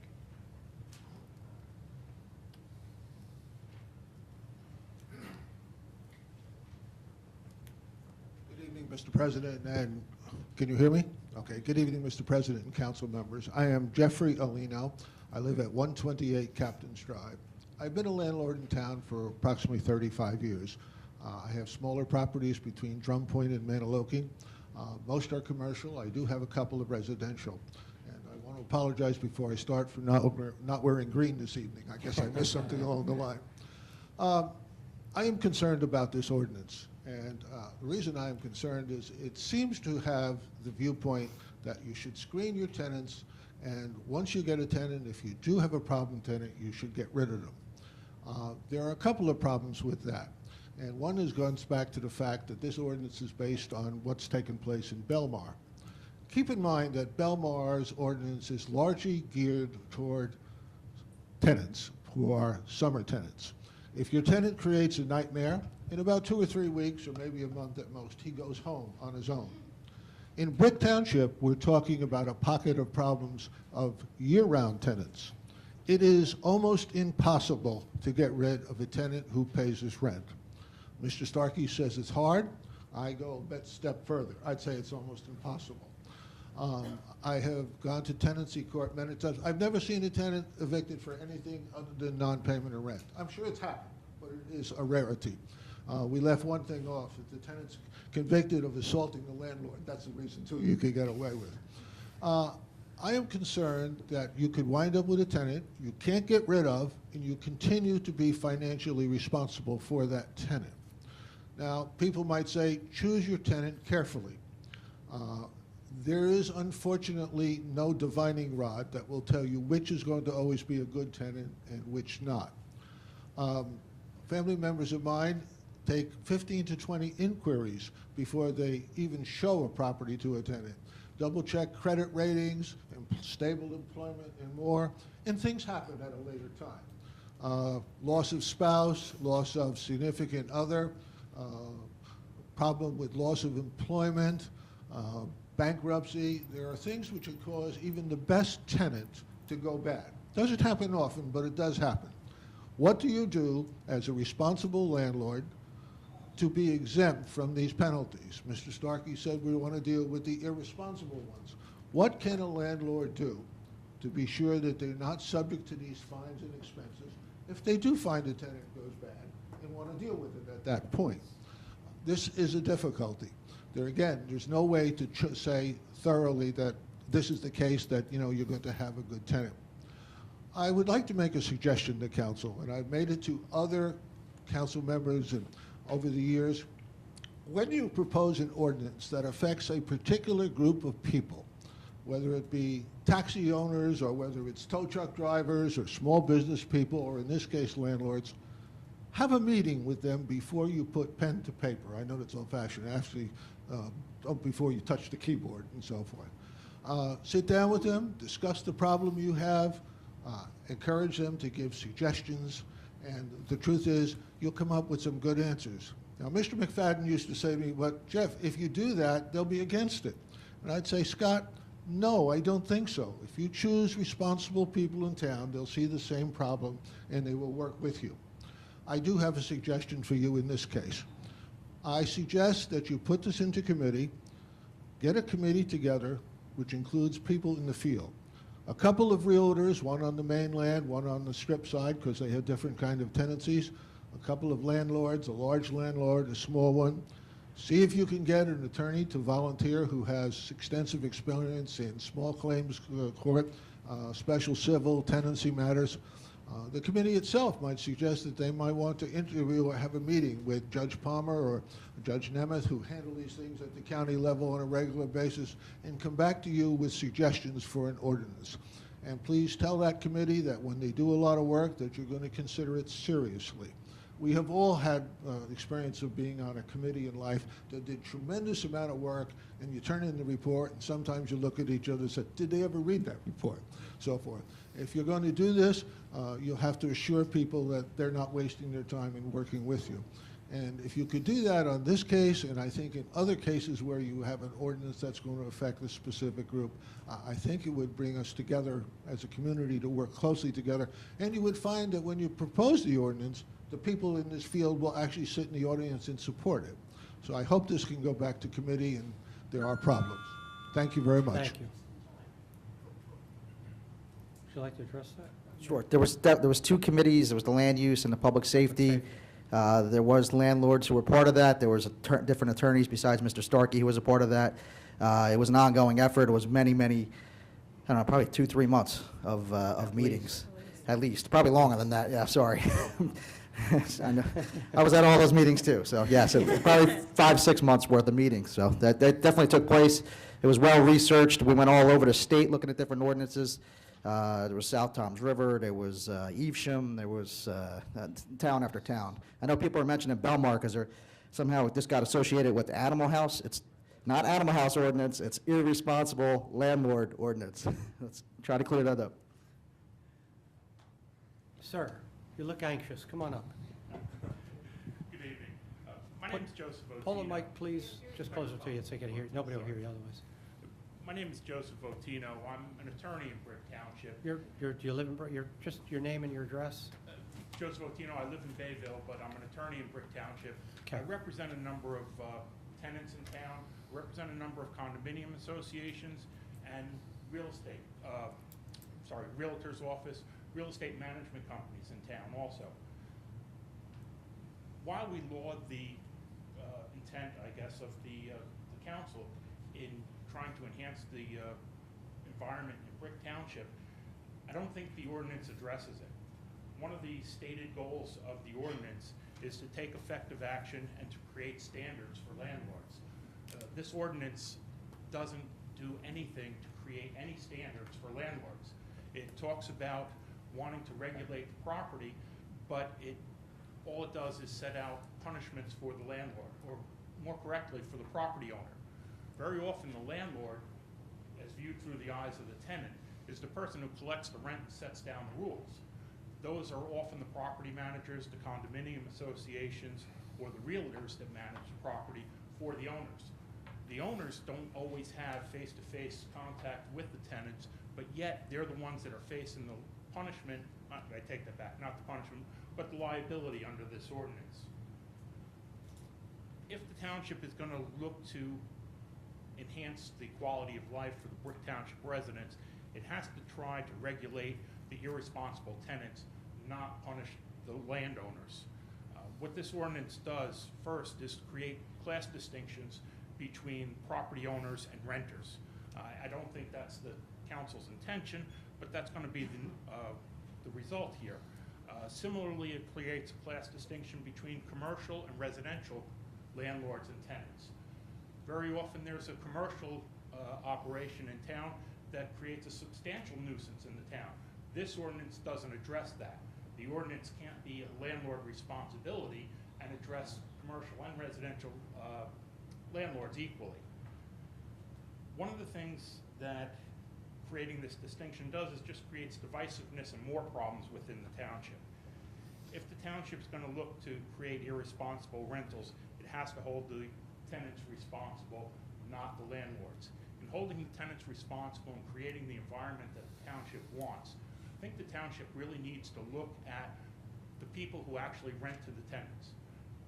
The ordinance should be, as the last speaker suggested, crafted more to look at the screening of the tenants by taking more input from the rental associations, the realtors, the condominium associations. Condominium associations and the apartment complexes in town are the ones that have the opportunity and the interaction with the tenants in order to regulate this behavior. These associations can create regulations within their community to monitor people coming onto the property, to monitor trespassers, to enhance the lighting at the complexes, and to create better security within the complex so that the township security and police officers aren't always called to quell any problems there. By finding the landlords here for police calls to a complex or to a certain property really works as an effective tax against the landlord. I don't think that was the council's intention, but that is going to be the net result.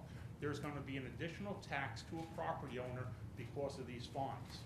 The requirement for the posting of bond doesn't state that the bond will bear interest for the owner. The creation of a penalty for the property owner after 2 violations doesn't say it's 2 violations by the same tenant. It doesn't even say that it has to be by the tenant and not a resident in the property. There's been case law in the past that creates a distinction between the two, but the ordinance doesn't address that. The ordinance also doesn't look at the net effect on the tenants in the property. If an overzealous landlord looks to protect his property interest and move quickly to evict the tenant, that tenant may wind up losing any kind of housing assistance that they receive, and Brick Township will wind up with a greater homeless problem. That's not something the council intended with this, but that will be the net result. Similar to the last speaker, I strongly suggest on behalf of my clients that this be tabled for a short time. As an attorney in town and my tenants, we will be happy to meet with the council. I'll be happy to donate my time and to work on a more effective ordinance that really addresses the problem and creates positive solution and standards like the ordinance seeks. Thank you, sir. Counselor? Council President, there was a lot there. I just want to address a few of the points you raised. One of the things you said is that we shouldn't, the township should not be looking at owners of property. It should look to the realtors or property manager, or other people who might be the landlords. The problem the township has is we don't always know who those people are. We always know who the owners are, and the owners are really the ones that are ultimately responsible for the tenants. That's why we look to them, and frankly, I think that's a fair way to look at it, rather than people we may not know or who may change as the owner changes property managers or realtors. Respectfully, I disagree with that because every landlord, property owner is required to file a landlord registration statement with the township. The property owner, the property manager, the responsible person to contact is all listed in that landlord registration. All that information is available to the council, to the township, whenever any property is rented and before a CO is even issued. Okay. You also mentioned this is a fine on the landlords, and it's not fair because it doesn't focus on the tenants. I can tell you that there are several steps that are available to us, and the police department and code enforcement has been very effective in dealing with tenants. This is what the council is trying to do, is put another tool to try to address this problem. And as far as addressing, I want to say, just from my personal observation, you're here, I think you're the 3rd or 4th landlord or landlord representative that's gotten up. And frankly, personally, I think that's great. For the past probably 7 or 8 months, the people we've heard from are the residents who are neighbors of problem tenants, people who live near communities that have problems, from tenants themselves. The landlords coming here, I think the council would welcome ideas from the landlords. There are a lot of responsible landlords out there that could probably give very effective ideas. And I think I could speak for the council and say they don't see this ordinance as solving the problem. They see it as a link in the chain, a step, another tool that can be taken. But if you have other ideas, I know you mentioned some about looking to bring homeowners associations into this, to maybe hold them liable or to get them to have effective change. I think that would be great, and I think that's something that the council would like to hear. And if the landlords or a couple others of you wanted to come up with some more ideas, I think that would be very effective. But this, I think the council feels this ordinance is one step that can be very effective in addressing the problems. I agree with you, and I'd like to reiterate that both my office and I know several of my clients would be happy to meet with the council, the mayor, yourself, to improve this ordinance. This ordinance as it stands, however, is going to be a problem for the township and for the landlords. But not just that, I represent tenants as well, and there's a great many problems that tenants face with this ordinance. A landlord is going to look to evict the tenant as soon as possible. It's going to create litigation, not so much for the municipality, but in Superior Court, the landlord's trying to evict tenants for breaches of the lease agreement. A breach of the contract between the landlord and the tenant isn't always grounds for eviction. The state regulates grounds for eviction, and the landlord's obligations and the tenant's rights are pretty well balanced with the anti-eviction laws that are already in existence. What this ordinance does is create a situation where if there's one violation by a single tenant, that tenant moves, another tenant comes in a year later, and that tenant creates an ordinance violation in town, the landlord is subject to a fine. This is by a single instance by two different tenants. That's certainly something that negatively impacts the property owner, and it impacts the property owner without notice. The property owner doesn't have notice if there's a domestic violence complaint at his property. The property owner doesn't have notice if there's some other type of municipal ordinance violation by the tenant. But yet it's the landlord or the property owner that's being punished or being fined and penalized in this case without any notice and without any redress to be heard during those proceedings in the municipal court. Patently unfair to the landlords, and it's unfair to the tenant when the second tenant within the year is going to be looking at an eviction, possible homelessness, or at least being displaced for a condition that they didn't necessarily create themselves. A lot of times it's people who come onto these complexes that cause a problem with their interaction with the tenant, and that in turn causes a problem for the landlord. Everyone's being penalized by a well-intentioned ordinance. What we want to do is just work with the council, work with the mayor and yourself to improve this ordinance. And it may take a little bit more time to do that, but we will work quickly, we will make ourselves available. Thank you. Who's next? Sir? Happy St. Patrick's Day. Vincent Gross, 44 East Coral Drive, Brick, New Jersey. Landlord, property manager, realtor in New Jersey as well, licensed. I've been a property owner since Move the mic a little bit. There you go, better. No problem. I've been a property owner since 1994. I have no code enforcement violations. I own and manage many, many properties in town. All my taxes have been paid. To my knowledge, none of my current tenants have any convictions against them. I've been notified by the Brick Township Police or anybody else. That pretty much, in my opinion, defines a responsible landlord. I'm also responsible to the state of New Jersey and the laws for landlord-tenant. The way this ordinance stands, I either have to be loyal to Brick Township or I have to be loyal to the state of New Jersey landlord-tenant. It's a lose-lose situation. I'm in the middle. So there's a couple of things that I'd like to see changed.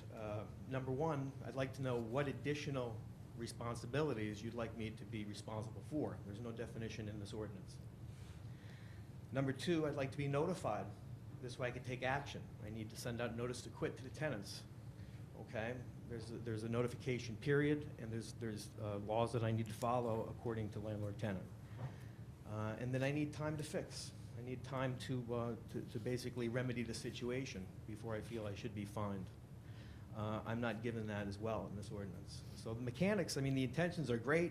I'm for it, but it needs to be tweaked, in my opinion, or I'm going to have to break the law either here or there, and I don't think that's very fair to me. That's all I have to say. Thank you. Sir? Mr. Cancel, 1 minute. No, come up, please, sir. When I pointed that way, two of you were coming. You're next, promise. Hi, my name is Sonny Annan, 161 Royal Drive in Brick. And I wear two hats. I manage a condominium complex, as you probably know. Yes. I also have 60 rentals in this town. And when I first started managing Riviera Lakefront Estates, it was similar to a lot of other places that were totally out of control. And I said, what the hell did I get myself into here? But anyway, we did some things that could only be done by the association. Right now, we're focusing on the poor guy that owns it, and that's probably appropriate. However, the first thing we did was install lighting because you'd be surprised what happens if you turn out all the streetlights in Bricktown tonight. Tomorrow morning, there'd be some interesting things going on. The second thing we did was install cameras so we could catch the people that are doing things wrong. It's not cheap, but in the bylaws, it says I'm responsible for the safety of the people that live there. A lot of nice people. And they shouldn't be tortured by some idiot that lives next door. We're the first ones that get the phone call. There's something wild going on next door. So we run right out there to see if we can catch what's going on. Saves the police from coming. Sometimes it's just, you know, somebody out of order, but there's got to be multiple steps. You can't just misrun a place and expect not to have serious problems. And if I can read my writing here. We have a fining system in place where we fine the owners for misbehaving. If there's noise, our rule is that you can't make noise that can be heard outside of your unit. And we enforce it. We get a phone call from some tenant that's having a problem with the neighbor. We go out and we'll fine them. And guess what? It works. We very rarely have the police there. We're usually there way before the police, and that prevents that from happening. So I think that the associations, they create the environment for misconduct. And you have to be able to kick them in the butt. The DCA comes by, they don't have problem finding us if they find something wrong. They check smoke detectors and things like that. But if they find something they don't like, they fine us, the association, not the guy in the unit. And we also have a rule in the bylaws that we changed, that before anybody can rent to anybody, we have to review their criminal report. They have to do a criminal report, a credit report, terrorist report, sex offender report, God knows what other report. But we do go through them, and you'd be absolutely amazed how many really bad people there are out there when we get these reports. But we don't rent to them, so you eliminate a lot of the problem right from the beginning. And I won't talk much longer, I'll get out of here, but You're fine. the other thing, when we get complaints, we absolutely investigate every complaint. But the association is in a key position to supply a quality of life to the people that live there and protect them. Our job is to protect them. It says it right in the bylaws. I bet you read the bylaws for every place else. Your job is to protect those people. You know, you gotta protect them if there's a fire, you gotta protect them if there's bad guys running around the place. That's what we're supposed to do. So, I believe that the ordinance is probably well pointed. I think there's some tuning of it which would make it really acceptable. Mr. Otino hit a lot of those good points. And I think it has to be broadened because you're gonna have a tough time without cooperation from the association. Thank you. Your bylaws. Thank you. Thank you very much. I And that's promise to actually do- part of the point that we're trying to make with this ordinance, is what we had here. We have a bunch of residents who are coming, they tried to call an association meeting together. They can't get a quorum because there's irresponsible landlords will not show up at an association meeting. Thereby, the bylaws can't be changed, new elections can't be held. And that's definitely one of the motivations behind this particular ordinance, is to get landlords engaged, get them to come out, get them to take part in their associations. That's absolutely what we want. That's what we need. That's what the residents need of these associations. They need an association behind them who's going to be there. But if there's no quorum, there's no elections, there's no bylaw changes, and here we go with all these absentee landlords, which is absolutely wrong. There's no pride in Brick for these absentee landlords. They don't live in town. They got to be here. They got to pay attention to their properties. They got to pay attention to their associations and let the associations make those changes exactly what you want. I love those points that you made. It's perfect. I don't agree. I don't disagree. I think you're 100% correct. However, if you read the bylaws, you'll find the association already has everything it needs to create a safe and quiet environment for the people that are there. They just don't enforce it. Absolutely. That's exactly it. That's what I'm saying. They need the landlords there, the property owners there to be a part of the association to enforce it. Perfect. Fines. You start popping them $3,000, $5,000 for not enforcing the rules and regulations they have, you'll get their attention. That's not us. Thank you. No, the gentleman, I have him. I had him walk up, go, and he sat back down. James Cancel, Maple Leaf Park. I'll probably be back up. I want to congratulate this committee because somewhere along the line, you did something right to draw out the rats. Let me tell you. I want to talk about what was said by the guy, Mr. Vince Gross. No names. Well, he said his own name. I know, but you don't need to. Okay. use it. Okay. He is the landlord that lives next to my unit, that owns the unit next to my unit. I have spoken with Kim at Chancery Court. As to these landlords who say we don't know what to do with tenants, Mr. Gross has had at least or close to 25 eviction complaints, as Kim at Chancery Court told me. He has no problem getting rid of tenants. He's had, since I've been there 12 years, the first tenants were a bunch of unruly kids who introduced my son to drugs. We're still on the reading for the Yeah, ordinance but itself. this is Get important. to the point of that. This- You could I'm talk getting to about the that point. public comment, that's fine once we get to that point. Okay? So here's the point. A good landlord has no problem getting rid of his tenants because Mr. Gross has done it 25 times. As a matter of fact, one instance, I called over code enforcement. He had a guy who hadn't paid his rent in two months, and he evicted him. And then he brought in the people that are there now. He didn't get a CO for them like he said he did. I called, then he finally got one. I don't know how he got one because the place is shambles. He's also brought in the people who infested the whole place with lice, with cockroaches, which he paid for everything. Thank you, Vince. You paid for everything, though all 6 units were infested, and wrecked the carpet, and he bought new carpet. So the first man who spoke is a landlord 30 years. I'm not getting these people in that. I don't know what to do. You can't evict tenants. Yeah, you can, if you really want to, and if it's the right thing to do. And if you put yourself in a place that you say, what would I do? In other words, the Bible says the law and the prophets are all summed up in one thing.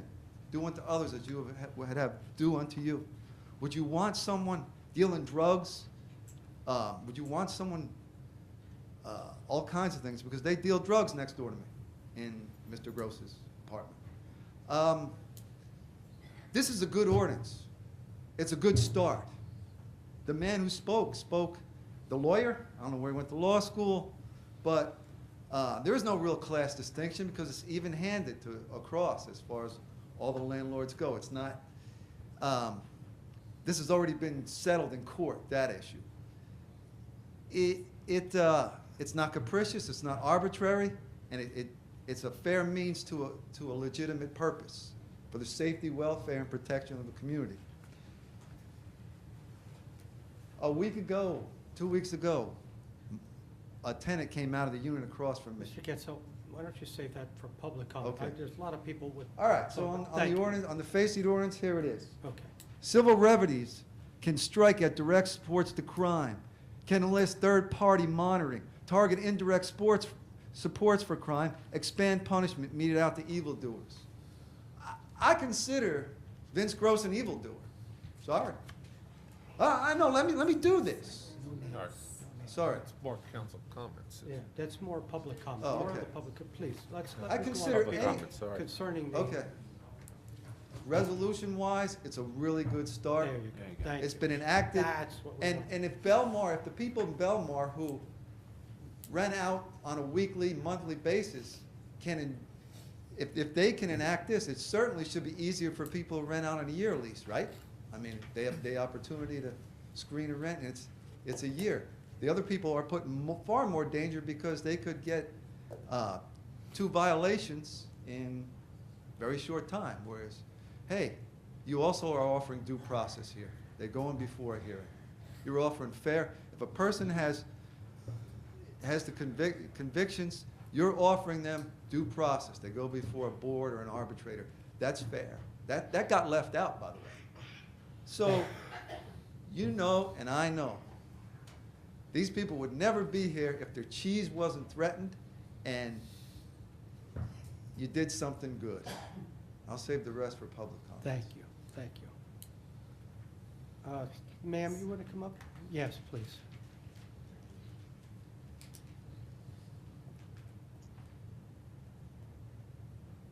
Hello, my name is Kathleen Dory, 622A Huntington Drive. I'd like to take exception with the mayor, no offense, All absentee landlords are not some evil people. I live in a condominium association. We have some that are there. We have some that are other places. You can't just group. It's like saying all Section 8 people are bad. They're not all bad either. Neither are the absentee landlords. As far as this issue, I'd like to see you go back to the drawing board on this, because I think it's a knee-jerk reaction.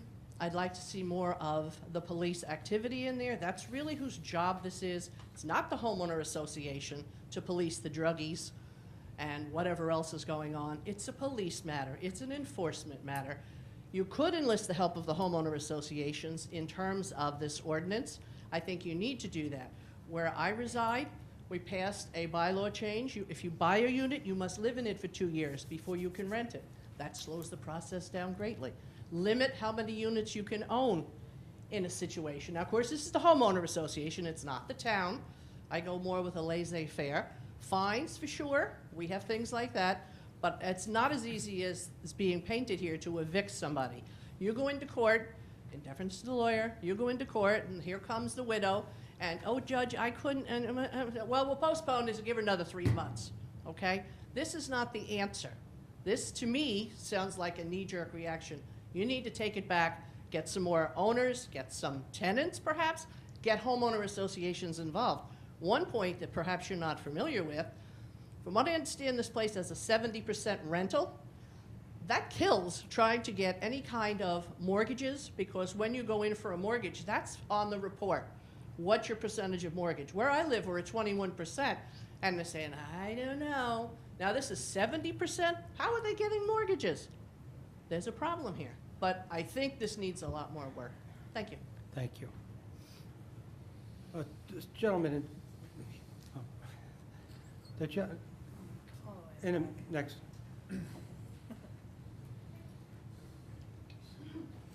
Greg Alino, 26 Port Road in Brick here. Just a quick question. What's the definition of the landlord, which I guess this applies here? I had a few ordinances that were floating around, and it seems like, I'm not sure that it was real clear. It said, it said, which building contains no more than 4 dwelling units? Maybe I had an old one or something that changed. No, the definition of landlord in this ordinance comes directly from the state statute that authorizes it. Most of this ordinance, definitions and other provisions, comes directly out of the state statute. So based on what you said, I think you have the correct definition of landlord. Yeah, but it basically said, basically the definitions are, okay, there's a landlord, these are what this ordinance applies to, but it talked about landlords who own rental units, but it doesn't apply, I guess, in cases where there's no more than 4 rental units. A building that has no more than 4? Of course I can't find it. A landlord is the person or persons who own or purport to own a building in which there is rented or offered for rent housing space for living or dwelling under either a written or oral lease, which building contains no more than 4 dwelling units. Okay, so I guess my question is, any building that you're, let's say we're going to talk about Maple Leaf Park, okay, you're a landlord in one of those buildings, well, all those buildings contain 4 or more dwelling units. So it doesn't apply, or it does apply to those buildings? No, I believe this applies to landlords that own no more than 4 dwelling units in a building. So in other words, to give you an example, I know there's one community in town where there may be 400 units in a building owned by one entity. This would not apply to that type of community.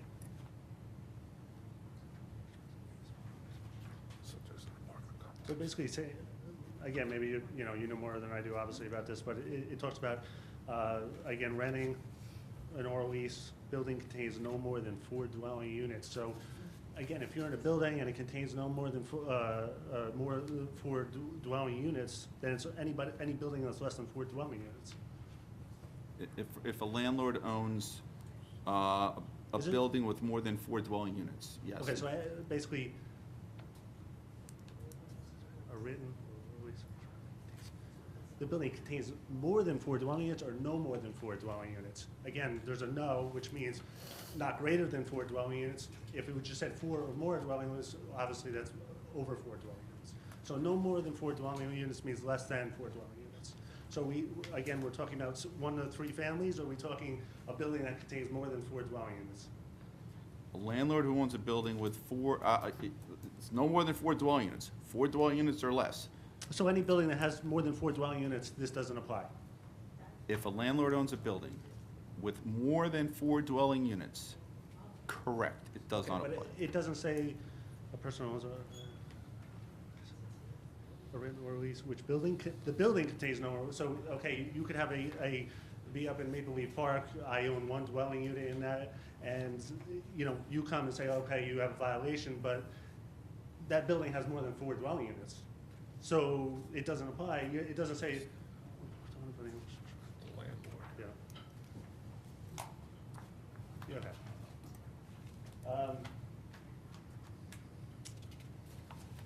I have the feeling that if Maple Leaf Park wasn't here, we wouldn't be having this conversation. It seems like most of the problems that we're all talking about are born out of Maple Leaf Park. I don't agree that we're penalizing a whole town based on, you know, one community. I guess one of the other concerns is that you're acting as if the landlord, if he picks a tenant and that tenant acts irresponsibly, that landlord is irresponsible. I have many rental units. I've been doing this for a very, very long time. I consider myself a very diligent landlord. People's lives change, things change. You know, people get into drugs, divorce, domestic violence, those things happen. I've had a million different things happen that, you know, I thought people would come in, they're the greatest people in the world, but they, you know, turn out bad. It's just what happens. I think it's unfair to hold a landlord responsible who is diligent, who does the right thing, but I don't have the ability to control others. I can't predict the future. I can't say, hey, this person looks great, they come in great, they check out, but they do bad things. I can't predict the future. So again, you're holding a landlord responsible for something that they don't know. If you knew the future, then you could do that. I think the other issue is that you know, one side of the government has a myriad of reasons why you can't turn down a tenant. Okay, so you get. If you could quickly wrap it up, go ahead. You know, you have one side of the government says that, you know, you basically can't turn it down a tenant. You have the other side of the government who says you can't evict a tenant. Yes, you can evict a tenant. If anybody who's been to landlord tenancy court at any time, it's not easy. It's one of the hardest things to evict a tenant other than non-payment of rent. It's very, very difficult. You got to go to arbitration. You know, they're going to try to make you come out with some agreement. You know, most of the time the tenant's not going to leave. He's just going to say, well, I'm not going to do that bad thing anymore. But guess what? They're going to just do what they're going to do. Then you got to go back into the court. Hopefully, you know, you're going to go to arbitration again. If that doesn't work, then you know, have to push it and go to the judge, Judge Nemeth, whether he's going to agree with it. He's going to try to make you come to some agreement. At the very least, you know, you're talking many, you know, many months and months of things, and you know, with no guarantees that you're ever going to really be able to get rid of these, you know, tenants. I agree that we should focus on the tenant personally, and not necessarily the landlord. I guess that, you know, as you guys seem to purport that you should be a diligent landlord. Again, what are those things that you think that a diligent landlord should do? So, you know, again, you vet a tenant, but obviously, do you have any other suggestions that you want to say? Oh, you do this, and this will, you know, you don't rent to these people or whatnot. Again, I've been doing it a long time. I have a lot of experience in it, and you know, it just people turn out bad and you know, do bad things sometimes. You try to avoid those situations, but it happens. And you know, if you have a magic bullet, or you can tell me exactly what to do, I'd be more than happy to take those you know, actions. Thank you. Thank you. Sir in the green, it's for St. Patrick's Day. Come on up. Yeah, yes.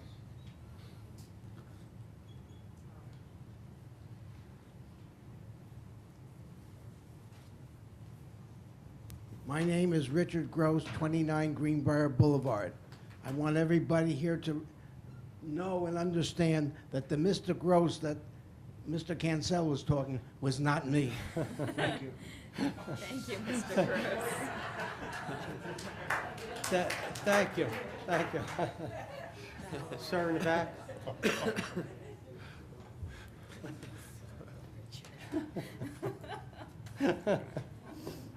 We'll have to check that out, though, to make sure about you. Hi, Christopher Alino, 128 Captain's Drive, Brick, New Jersey. Council President, Council, Mayor, thank you for listening to me. I just wanted to speak a little bit about this. I think this ordinance needs to totally be revamped. I understand the intent, but as a landlord for over 25 years and living in brick and having pride in brick for most of my whole adult life, there definitely needs to be some changes. A lot has been said about absentee landlords and stuff like that, and I don't really understand about the absentee landlord part of it, because when you go down to get a CO, the first thing you have to do is register with the town, and they have emergency contact numbers, they have emergency addresses, somewhere where the landlord can be reached in case of any emergency at all. That is the first step before you're even allowed to pay for your CO. Code enforcement always does a good job. They come out and look at the property and always make sure that you're doing all the right things. But, you know, Bricktown is not a seasonal town. We have tenants, and my tenant, if I get a tenant, they're mine for life. They're there as long as they want to be there. I have no rights to get rid of them. Mr. Starkey, I heard your testimony, but that's not exactly true.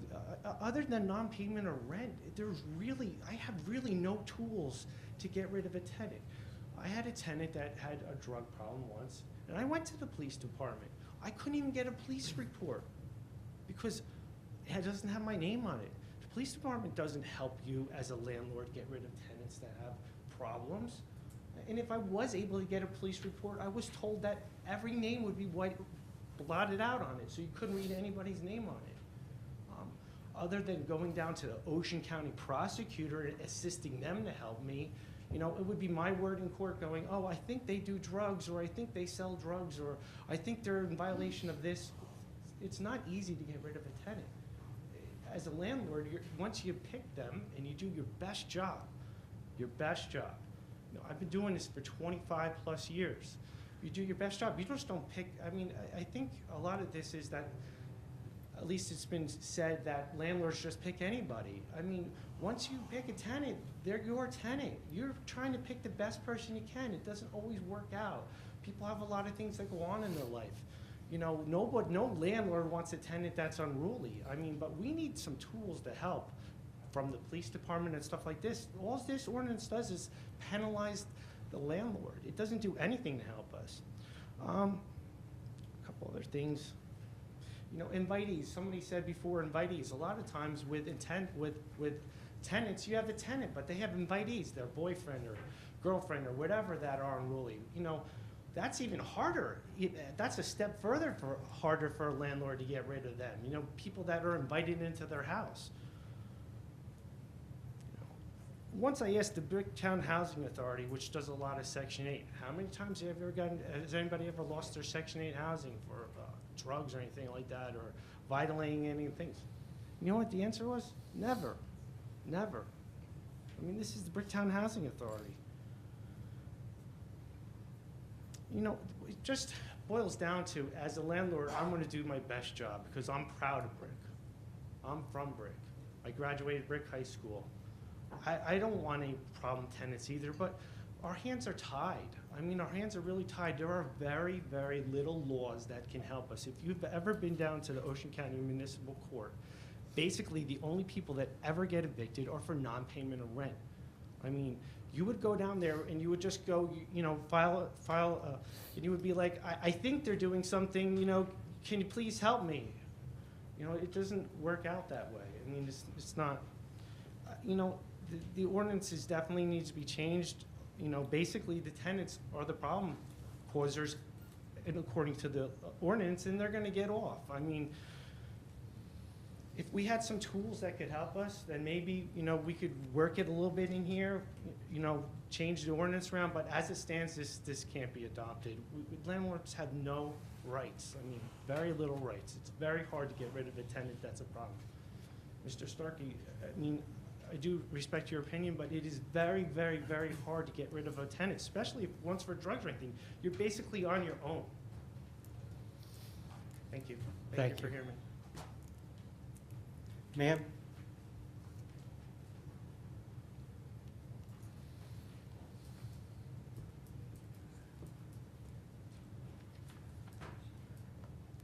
Ann Call, and I'll admit, as the saying goes, at this moment, I don't have any dog in this fight.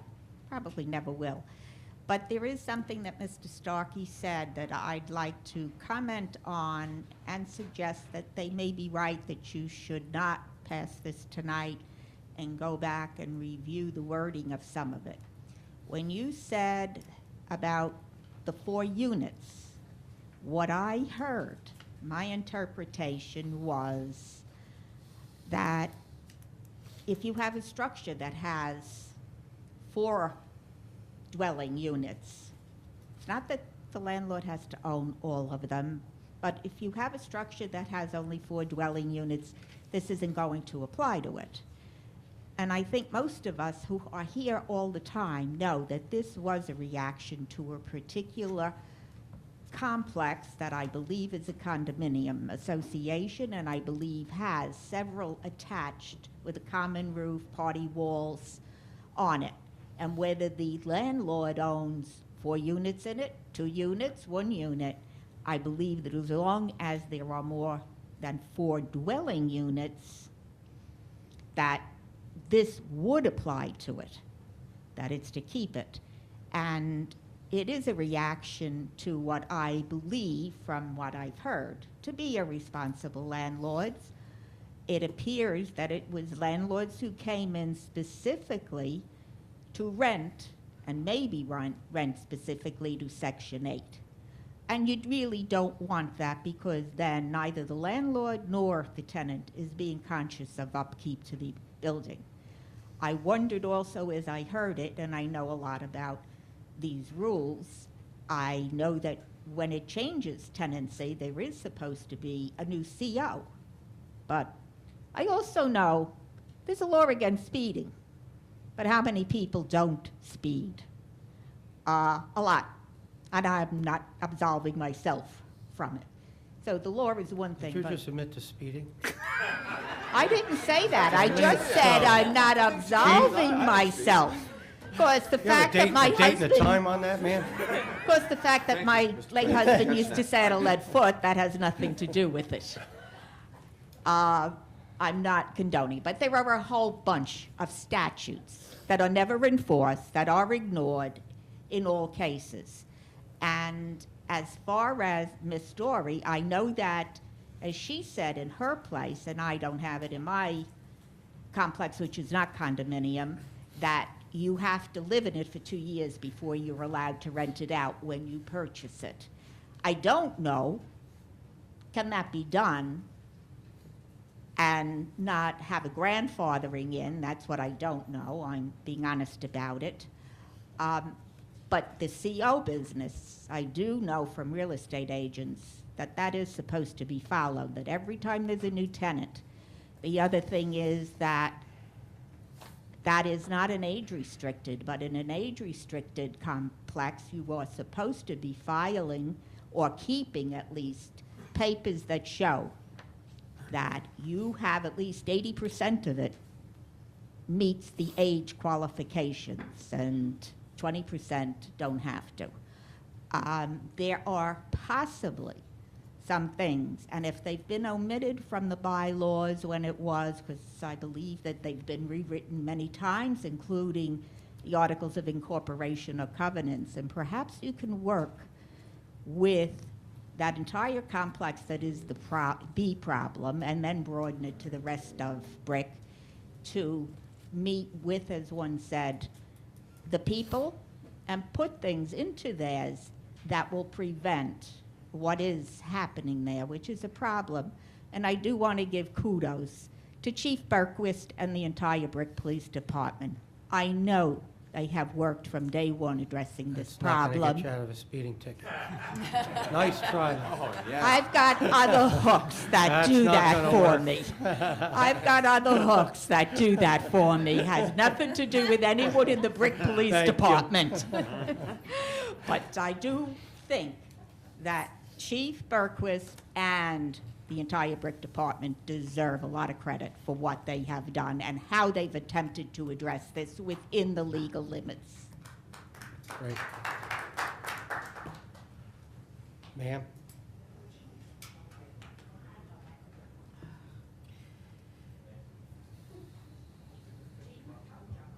Melanie Briggs. I'm getting very confused. Is this ordinance to just get rid of everybody if the guy doesn't cut the grass? You're gone? You're not a good neighbor, you're not a good... Not cutting. Or is it aimed towards the resident renter who is committing criminal acts? The ordinance requires a conviction, 2 convictions within 2 years Okay, so of either we a haven't, crime or a disorderly person's offense. we haven't started criminally charging people for not doing their grass, or maybe not washing their windows, or leaving their bike in the front yard. We're talking criminal offenses. Okay. When a landlord rents, don't they create their lease? And they can put in what they want. You can't have dogs. You can't have cats. There can only be 3 residents in the residence. If I sign a lease, I can bring in a family of 12 to live with me? So when people say it isn't the renter, it's the people that come there, well, they're illegal there. So the person who's renting is breaking the lease. So I don't know where all the landlords are like, what are we gonna do? What are we gonna? You make a stronger lease to start with. That eliminates the problem that ends The gentleman up. spoke about that paragraph to be put in on criminal activity for eviction. Yeah, it's not, but they're making it sound like it's the guy that didn't cut the grass. No. And if somebody can't pay their rent, that's not a criminal offense. So there's a lot of stuff being thrown out that's fogging the whole ordinance. Let's deal with what the ordinance is, period. Pass it. Thank you. Anyone else on the ordinance? Okay. Oh, wait, you know what, sir? Let me have the gentleman all the way in the back. I'm sorry. Yeah, I know. Wait, let me get my glasses on. Apologize for that. Paul Mancini, Yellow Brick Road. So I think that this ordinance is a good ordinance as it's stated. I think it's designed to seek out and look for irresponsible landlords. I think that for responsible landlords, there's a way out for them. There's a hearing that they attend, right? So at the hearing, they could prove that they've done all the research they could. They could bring all the materials that they have on the background checks and prove that they're responsible landlords. I think this is designed to seek out irresponsible landlords. As far as the organizations or the boards go for condo organizations, I think that just like I think someone had said that you need to live in the condo or the facility for 2 years, I think that we should also enforce that any condo board member needs to live in there as well. I think that should be introduced as another ordinance. I mentioned it last meeting, and I'm mentioning it again now. Thank you. I think this should be passed as is. Thank you very much. Sir, I think, no, wait, do you want to come up? You didn't speak on the ordinance. Mr. Finelli. Mr. Finelli, you didn't have your camouflage hat on tonight, so I could actually see it. Hunting season's over. What can I say? I've heard some good discussion, pro and con, and like Nan said, I don't have a dog in this race. But before I get off that subject, if we had some red light There's a cameras, dog we'd in the probably catch audience, you though. speeding, right? Could somebody explain the role of the hearing officer in the ordinance? Because we seem to be dealing in extremes. Yeah, the way this works is when there are 2 convictions in a 2-year period documented for a particular property or tenant, the landlord is then given notice to, essentially a summons, to appear before a hearing officer. The purpose of that hearing is for the township to present evidence of the convictions under the ordinance. The landlord can present mitigating factors, circumstances, and then the hearing officer will then impose, it's been called a fine, it's not really a fine, it's a bond meaning the landlord has to deposit somewhere between $500 and $5,000 with the township, which will be held by the township and used for purposes of future costs of, there are additional fences at the property for law enforcement and things of that nature. If that money is taken by the township, in other words, if it's used for that purpose, the landlord also has the right to seek to recoup that money from the tenant who is the offender. So the role of the hearing officer is to make sure the convictions were in fact obtained, and that the bond is appropriate, and to hear any mitigating evidence from the landlord. Does the hearing officer have the discretion not to? Yes. Not to impose a bond? Yeah. Yes. So you can fight your battle? Correct. Because it sounded like with everything we were talking about, if you get 2 infractions or 2 convictions, you got the bond issue. But you can still, if in fact, let's say somebody come up and said, well, I had 2 different tenants, that might be a circumstance where the guy would say, okay, cut you some slack, but if it happens again, you get whacked. Possibly, that might be considered mitigating. But the point I'm making is that the bond is not automatic if you have 2 infractions. You do get to present your case. That is correct. Okay, thank you. Thank you, Mr. Finelli. Please don't say fight your battles either. Thank you. The gentleman, I don't know who didn't come up yet. Did you? I think you were up first. Everybody already Let's did. go. Let's go another round. Okay. Oh, wait. Well, the gentleman in the hat first. Come on. Strictly to the ordinance. I had some other things I thought about as I listened to the other speakers, the other people that were commenting. First of all, will the landlord be notified of any offenses by the tenants? Yes. Before the hearing? Yes. Yes. What if the offense is not committed in Bricktown? How are they to know? No, the offense must be committed in the property. That's the point. On the property? On or near the property, that is correct. On or near the property, within the development? Yeah, okay. That clarifies that point.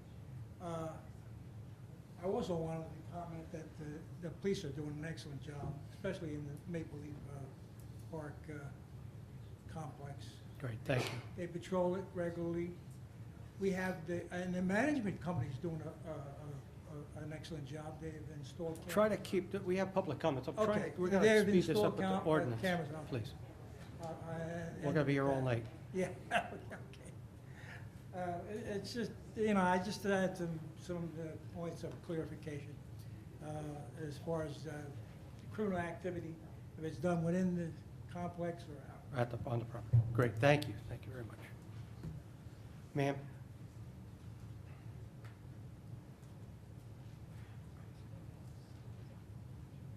Just one comment, and wanted to say something else. Where I live, we've had people, when fees or fines or whatever get too great, excuse me, they walk away from the unit.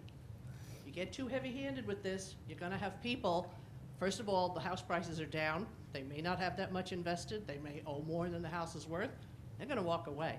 Want to talk about crime? How about increase in empty, abandoned units? Number 2, the suggestion that was made that you somehow mandate that Board of Trustee members must live in the community. As a recently elected trustee 8 months ago, you can't even get people to run for trustee. I mean, you have to drag them. It took me 23 years to finally say yes. You can't get people to run as trustees. That's taking the power away from the owners and the homeowner associations. You don't want to get into that, because that's not what you're in the business of running. It's the town, not the homeowner associations. Thank you. Thank you. Yeah, that wasn't us that proposed that. That was somebody in the audience. Yeah. Okay. No. And then also earlier, I know you said about the absentee landlord. That's a term of art. I don't mean people who live in Florida and they take care of their property and they watch over their landlords at all. Absentee landlord specifically means, by definition, they lease to tenants but fail to ensure that the property is maintained and cared for, and it's done, and nothing's done for the property, which causes significant lowering of property values and urban blight. That's an absentee landlord. That's what I meant. I don't mean somebody who lives in Florida who rents out their house and they take care of it and everything else.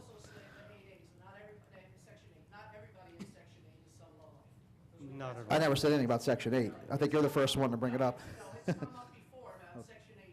that's just stereotyping is not, no, that's not true. Not here. Mr. Malolo, just one final comment to follow through on what a previous speaker said, actually my son. I'm reading this, and I think I read English pretty well.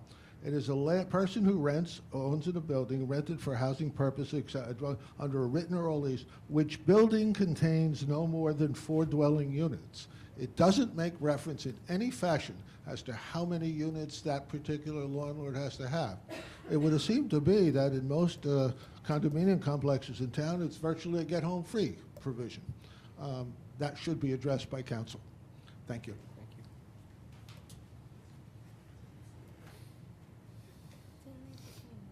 you. Mr. Kinson. On the resolution, I mean the ordinance. Thank you. James Cancel, Maple Leaf Park. I just want to say that I don't believe this is a knee-jerk reaction. I believe you're building a wall for brick.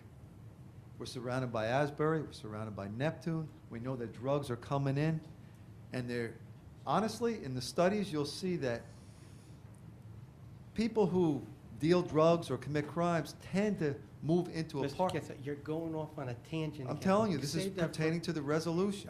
You're for the ordinance? For the ordinance. Okay. And here's why. That's, okay, quickly. Here's why. Because you go off, you got on a tangent. All right. But I know what you're going, go ahead. They tend to stay in the studies have shown, in apartments and rental units because you stand out like a sore thumb if you're in a private home or whatever. But aside from that, you're building a wall here because even today, like I said, there was a terrible bust and a drug fatality in a brick motel. It was announced. And as the gentleman spoke, you're going after the landlords that are irresponsible. What does a guy who does the right thing have to worry about? What is someone who does the right thing? We keep hearing, well, you can't tell how life is. There's a difference between having financial problems and criminal problems. A big difference. Yeah, life can change. You could have trouble paying the rent. You could have trouble, you could get angry.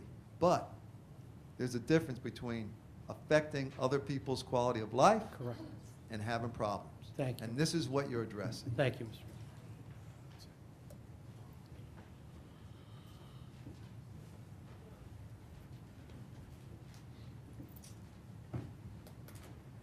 Victor Fenimore, 137 Queen Anne Road, Brick.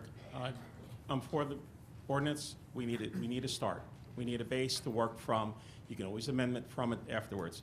If we got to do something now, quickly, effective, and you can always work with it afterwards. Because if you don't start now, it's going to be another year, another 5 years. And as the developments are coming in, as more things are happening, we need something now to get started. Thank you. So I am for this ordinance. I'm for the council and for the people of the township to approve this. Thank you. Thank you. Sir? You don't even raise your hand, you just come up. It's the advantage of being a large individual. I never take up the space. I didn't see you there, almost. And that was because I didn't wear green, that's why I wasn't noticeable. Speaking strictly to the ordinance, I mentioned Please. briefly before that the ordinance's stated purpose is to set forth standards, and the ordinance does nothing to set forth the standards for the landlord. And this works as a disadvantage to the landlords and to the tenants.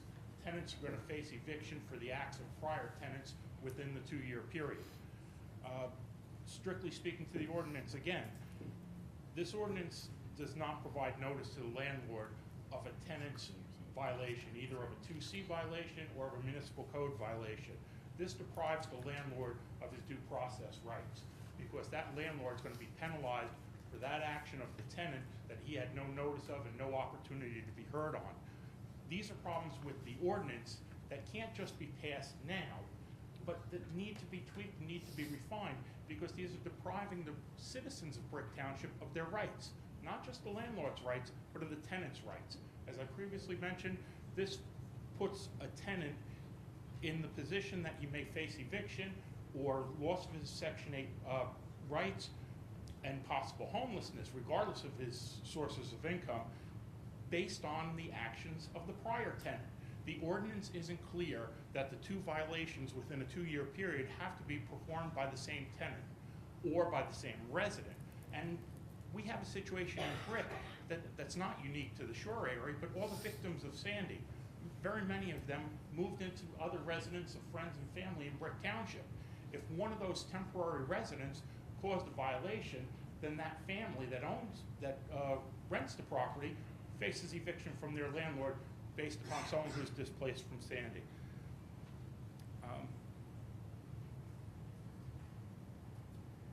I mentioned also about the two classes of people that this ordinance creates. And this is, again, it's a violation to both the landlords and the tenants. It creates classes between single-family homes and multifamily dwellings. If a property owner, whether in a single-family home or multifamily, creates multiple municipal violations, he faces no action by the Township Council. Yet he's disrupting as many of his neighbors as any tenant would. So a property owner, in essence, is being treated differently than the tenants. This disparate treatment just causes more antipathy against the township and against the neighbors in town. Was that 5 minutes from me already? Yes.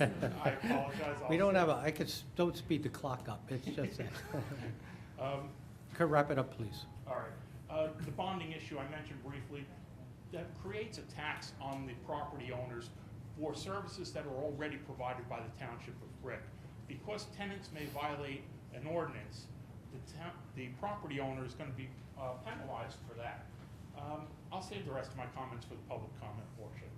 Thank you. Thank you. Anyone else? I'm going to close public on the ordinance, and we're going to go to a roll call. Before we do, just to give you, I am a resident of Brick for 47 years. I've had rental properties for over 28 years. I just want to make that clear before we do a roll call and a vote, please. Councilman Moore. First of all, I'd like to thank the landlords for coming out tonight and speaking. But I'm gonna, it's something that's gotta start. We've gotta start from the ground up. This is just the beginning. We've got to crunch, and we're gonna make this town a lot safer. This is one of the steps to do that, so I'm gonna vote yes. Councilwoman Zapsik. Yes. Councilwoman Lydecker. Yes. Councilman Fosman. Yes, I think this is a step in the right direction. Can always be tweaked later on. This is the right way to go.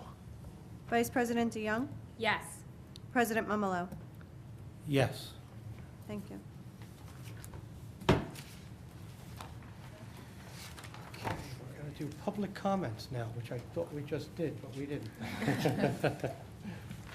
Please note each person addressing the council during any session of the meeting during the public comments permitted shall limit his or her remarks to 5 minutes pursuant to Brick Township Administration Code, Section 2-33B. Please, sir, yes. Sorry. Yeah, come on up.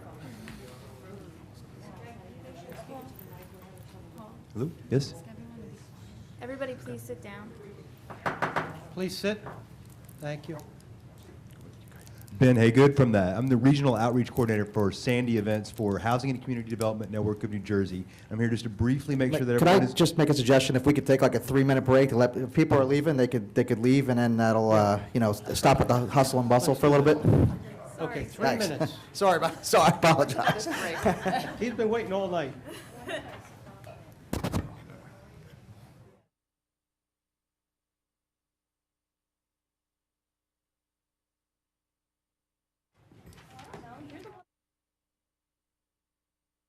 To public comment.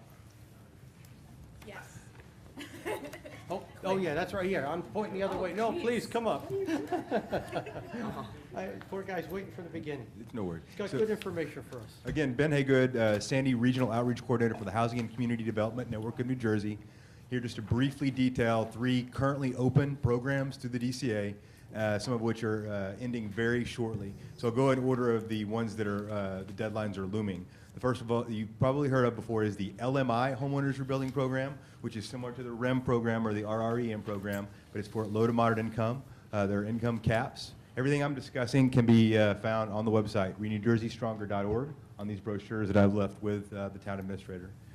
So the LMI Homeowners Rebuilding Program, again, it's for people who need their homes rebuilt, just like the REM program, and it also does apply to manufactured homeowners or mobile homeowners. This program is closing this Friday, March the 20th. It's only been open since January, but it's closing Friday. If anyone needs any assistance applying for these programs, that's also what I do. So you can raise your hand when I'm done and I can help you with that. The second program is for renters. It's also eligible to homeowners, but it's intended for renters. It's called the Sandy Tenant-Based Rental Assistance Program, or TBRA. It's closing on April the 6th, and it provides rental assistance for people displaced or affected by Sandy, although you only need to be eligible to apply, you only have to have lived in one of the 9 affected counties on the date of Sandy. The last is a program that just opened yesterday, specifically for homeowners who have an outstanding mortgage and are in the REM or the LMI homeowners rebuilding programs that have a lease when they vacate their homes while their homes are being rebuilt or elevated. That is called the Rental Assistance Program, or the RAP. Again, that just opened yesterday, and that will continue till funds are exhausted or September, and it is a first come, first serve. Those are the 3 open programs right now. Again, the first one, the LMI program, is closing this Friday. So if there are any questions, I can answer those, or if there are any residents, homeowners, or renters that have questions, please raise your hand and we can step aside and speak. But other than that, I've left my contact information with several people, as well as the brochures. And again, all these programs can be applied for through links found at renewjerseystronger.org.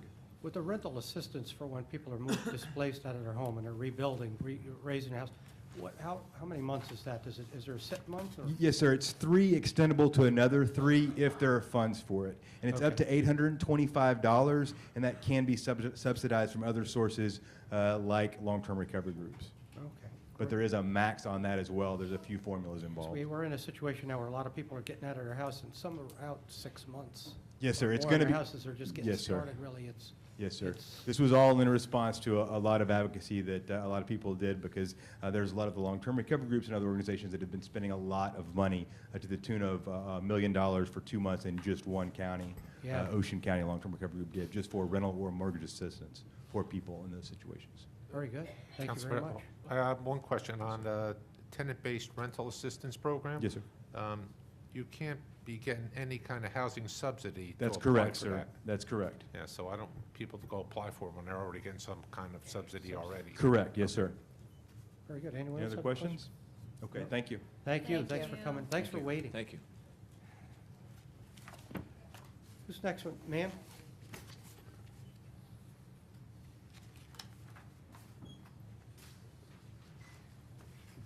Good evening. I'm Michelle from Evergreen Woods. I'd like to tell everybody that Evergreen Woods was on the front page of the Asbury Park Press. And personally, I think a lot of people read it originally because it's right next to an article about a brothel plan snuffed out, and then next to it you find the Parkway Never Sleeps. So people must have linked them together, and that's why it got read. But however it got read, people are reading it now. And let's see. Okay. And it actually made us feel a lot better because the night before, the Turnpike Authority was paving from 8 p.m. to midnight, and we thought, okay, good, we're getting the clear.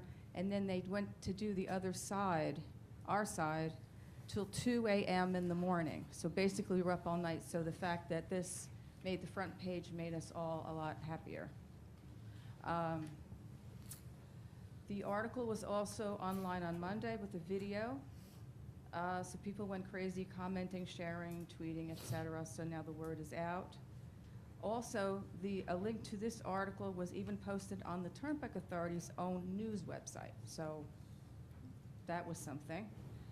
I want to read a short excerpt from the Turnpike Authority meeting in February, where scientist Bob Filipchik came. He's a retired Federal Aviation Administration scientist. And he also has water quality expert. And this is what he said, because this pertains to the basins. And I already sent this to the administrator, so she has a copy of this. He was concerned when, first of all, the authority had cut down and put basins in an area by him. And he showed the board plans where you see where the basins propose an area that never floods, very similar to our area. They gave him a map showing, requesting the basins be constructed. And this is, he said that the DEP stormwater regulations relative to detention basins apply to sewage treatment facilities, not to highway projects. He acknowledged that the DEP directed the authority to construct detention basins but said the authority is not following the law, regardless of DEP's direction, and it should analyze the law to determine if it needs to comply. So we're hoping that we can use this. We're going to show them more of the same. He just gave them some to get started, to start thinking about it, and we're going again at the end of the month. And so if this is so, this is what it means, that a basin didn't need to be installed, that basically the DEP engineers, it just kept them gainfully employed, as well as several contractors on the parkway that got huge contracts with the Turnpike Authority. Basins cost taxpayers millions of dollars. Hundreds of trees in the center median didn't need to be clear-cut, wiping out a natural sound barrier. Consequently, less trees would have had to be cleared to widen the shoulders for clear zones. Residents would not now be suffering with excessive noise and breathing in highway exhaust. This leaves the Turnpike Authority potentially on the hook excuse me, for the environmental catastrophe wrought on residents in the form of a sound barrier wall for affected communities. And also, there are 3 basins that are in the plans for the overpass. So I'm wondering if they should be halted, the overpass right here, if they should be halted upon further investigation to see if the DEP is breaking the law. Do you really want to put more basins and spend more taxpayer dollars? And you're actually creating more mosquitoes, because the water just stays in there, wherein the porosity report showed that a foot an hour is drained. It's not going to drain, it stays in there, pretty much you have mud puddles. And the other issue was, let me see, ask the police what kind of hazard a basin presents. You have a big hole in the ground. And just one more thing I wanted to remark, that if this fails, then the township should bring suit against the Turnpike Authority, and hopefully that would bring them before an impartial judge, where we can show that they acted capriciously and arbitrary in their dismissal of sound mitigation for areas such as Evergreen that are eligible. And as part of the suit, the township legal costs could be included in a favorable judgment. That's all I had to say. Thank you. Next, sir.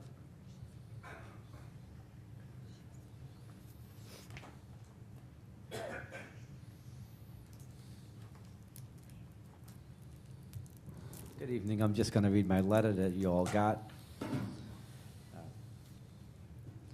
Mayor John Ducey, Council President Paul Marmelo, and all the council members, John Sluka, 950 Sylvia Court. The New Jersey Turnpike Authority meeting is March 31st at 9 a.m. A few people will attend the meeting and let their voices be heard, I'm sure. The commissioners will probably look bored and inattentive like they usually do. And this becomes a little frustrating because the political empire's money talks and the citizens are basically ignored. At the NJTA meetings, they only allow the citizens to speak for 3 minutes to bring attention to any kind of problems there are before the commissioners, but the commissioners and the directors and all the department heads will be there. The ongoing construction in Brick area has caused hardship to all Brick residents and other citizens in New Jersey. Just this past weekend near milepost 93.3, as Michelle mentioned, houses were shaking. And obviously the noise and stuff like that. Diesel trucks travel that roadway day and night and expose the residents to diesel exhaust of trucks and emissions from 300,000 cars daily.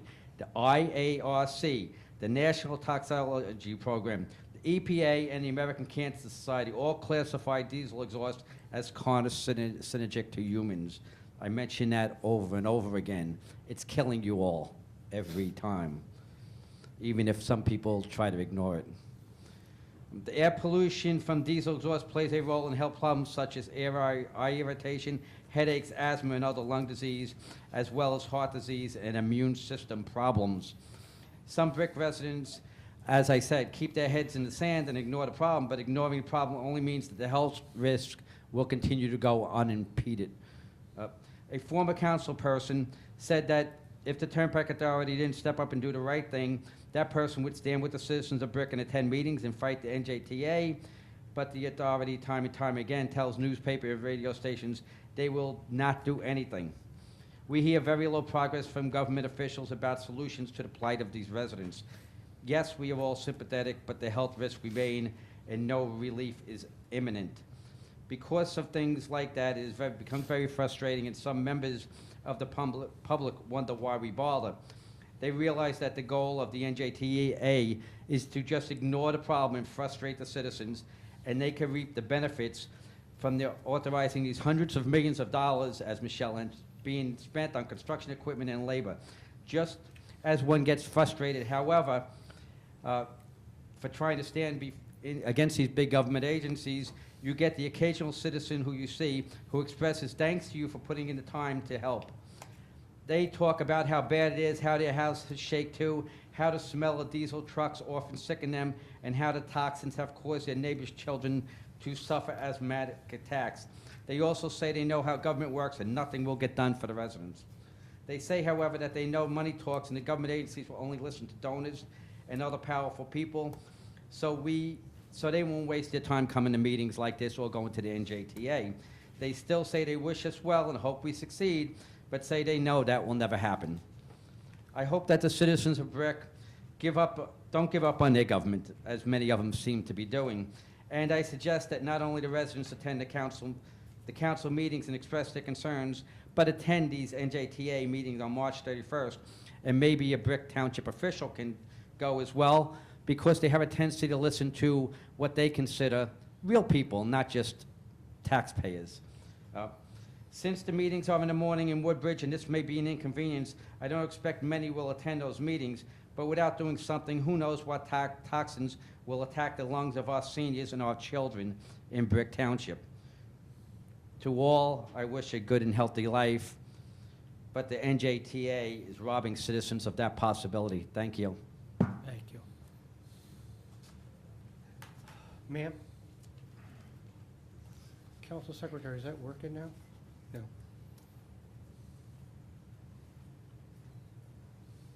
Good evening, I'm Lennis Moreno. Could you move the mic down, please? I live in Evergreen Woods, and I've been coming here for a year and a half on this Turnpike Parkway. It's become a joke. Michelle and... It's hard to hear you. She's going to adjust that for you. All right. I've been coming here for a year and a half, and I'm listening to everybody with the Turnpike Authority. You can't talk to your neighbors because of the noise. I went all through this once before. The only thing I can figure out from all of this is, what is this council, our mayor, is anybody going to try and help us do anything with this? The mayor has met several I know the times. mayor has, and he's been given the closed door treatment. I'm well aware of it. We don't have the key to those closed doors. Well, just so I you know. I mean, Michelle has gone up to their meetings, and they more or less it's like bullying tactics. They break the law. They don't care that they put in these basins without approval. They'd rather pay the fines. But it's really our money, and the people that the fares keep going up. I mean, it's like you're in a box and you can't get out. Is there anything that this council can do? I mean, to help us? I mean, we got into the newspaper. They're trying to help us. I mean, people are getting so sick. I mean, really We've reached out. Our sick business from... administrator, our mayor's gone to these meetings. It's just, they're set. The noise volume levels, the decibels are exorbitant, okay? People's hearing is affected by it, never mind with the fumes. I mean, we already know that. I mean, look what you have here. Our kids play in the high school field right there by the parkway. You know, Possibly I mean, what you could look into is having the residents hire an attorney to go after. The township can't do that. We can't hire an attorney. We can't use taxpayers' money to fight just for specific. The township can't go out and make any kind of measurements as far as environmental protection for the people?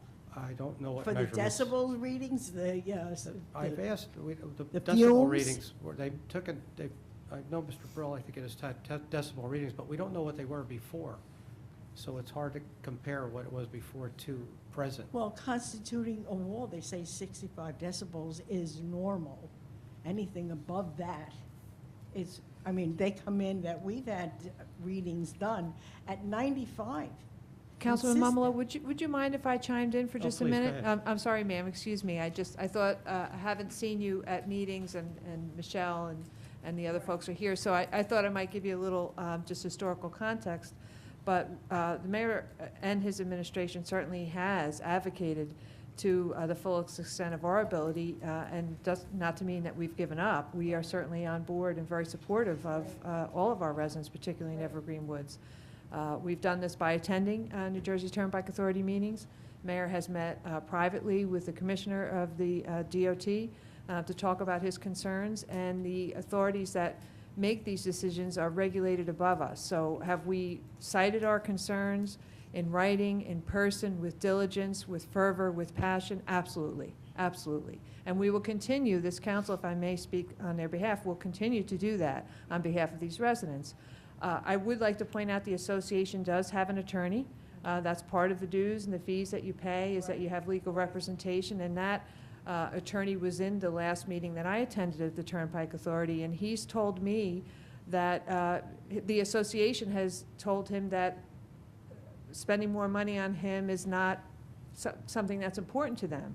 So I think the association, the folks that come here are representative of some that feel passionately about it, but the association has the ability to take this to legal level, but they've decided that it isn't something that they want to pursue.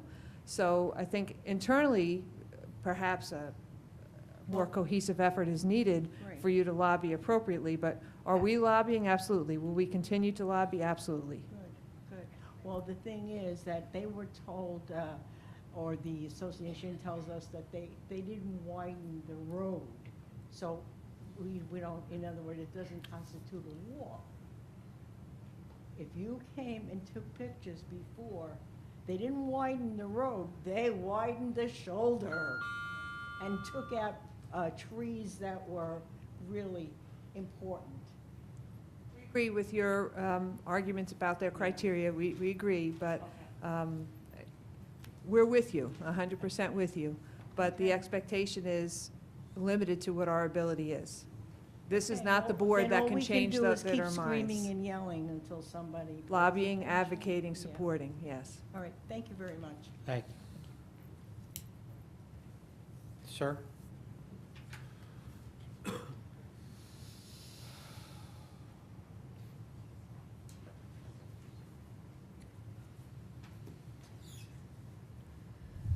Good evening, Mayor and the board. Stephen Cancel, Sawmill Road. I just would like to comment on two things. First, I read the ordinance that was proposed, that was drafted and I guess passed. I want to thank the mayor and the board. And I read the words of Council President Momoa, and that meant something to me to read that we're gonna look out for brick. We're gonna hold people accountable. You said something. You wrote said something to that effect, and I enjoyed reading that, and it was I thought it was awesome, and definitely a big step, I think. So I'm thankful for that. The other thing is the issue of and the nature of some of the landlords that this may or may not affect. I know that living where I live, my unit's at 306. Now I know across the hall from me, there's a certain landlord who owns that unit, and he's in this room now. And I just want to describe what that unit looks like. You don't need to go inside of it to see. It is the only unit in our building that has windows from the 1970s or 80s.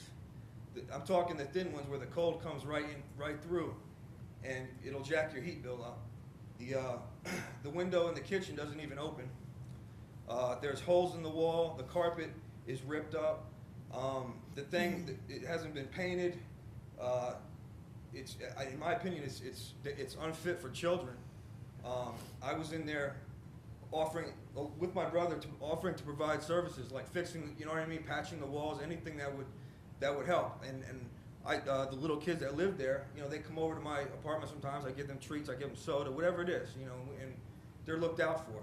But I just know that whoever that landlord is, I know I can't say his name. Thank you.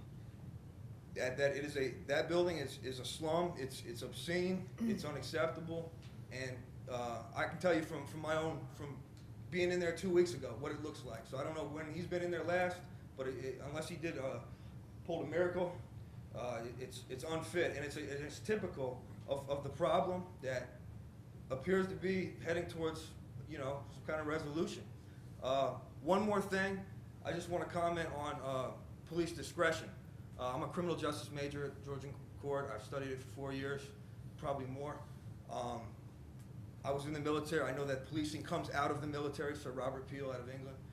So it's kind of an interest of mine, and if not a future career path. But I know that on Halloween night of this last Halloween, my brother was attempting to see his son in Burnt Tavern Manor in Brick, and there was an incident. There was really no incident actually that was proven, but the mother called 911 and said whatever she said. I don't want him here, about my brother. Well, 5 or 6 cop cars showed up. At least 10 cops, and my brother waved them down. Said I'm you know, the person, and this is what happened. And there was no incident. They put him in handcuffs. I got the phone call from the jail. I had to rush down, bail him out with cash money. My dad's out. You know what I mean? We had I had to scramble. I worked 4 10-hour overnight shifts on the weekend, and I'm a full-time student. So it was really inconvenient. And once I bailed him out, and I was told of the nature of it, I'd called the police station just to get a feel for what went on. And he had to call out of work at least 4 times for court appearances. He had to pay for a public, and it ended up getting busted down to municipal. He was dismissed of all charges. It was proven that nothing happened that night, as he said it did. But here's the thing: that how much taxpayers' money was wasted because a certain, I don't know who any of the police officers were, but a decision was made to put someone in handcuffs, and there's no recompense for that. But then across the street from me is a known drug dealer, a woman whose kids were just taken by DIFUS because of probably drugs and other things. There's drug dealing going on with her associates, her family members.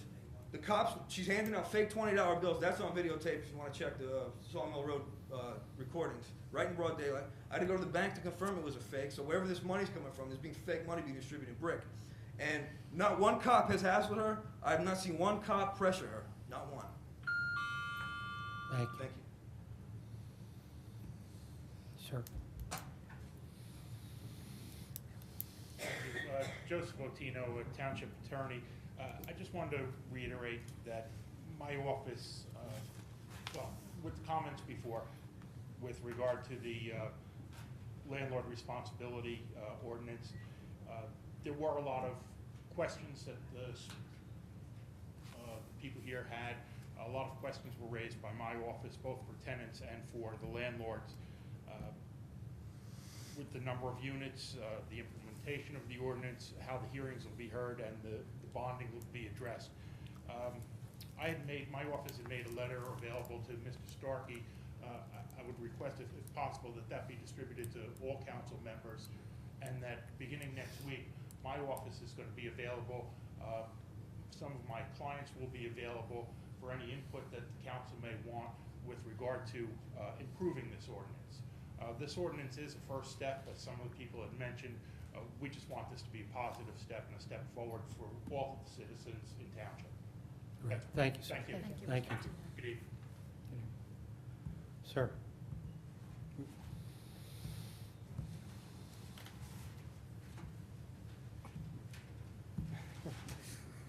The chairs don't go back. Jim Cancel, Maple Leaf Park. I received a call about a week ago from a woman who lives in Maple Leaf, and she thanked me for whatever part I had in influencing this committee to pass a resolution, or at least consider it. And I want to pass that on to you. Thank you. She thanked me.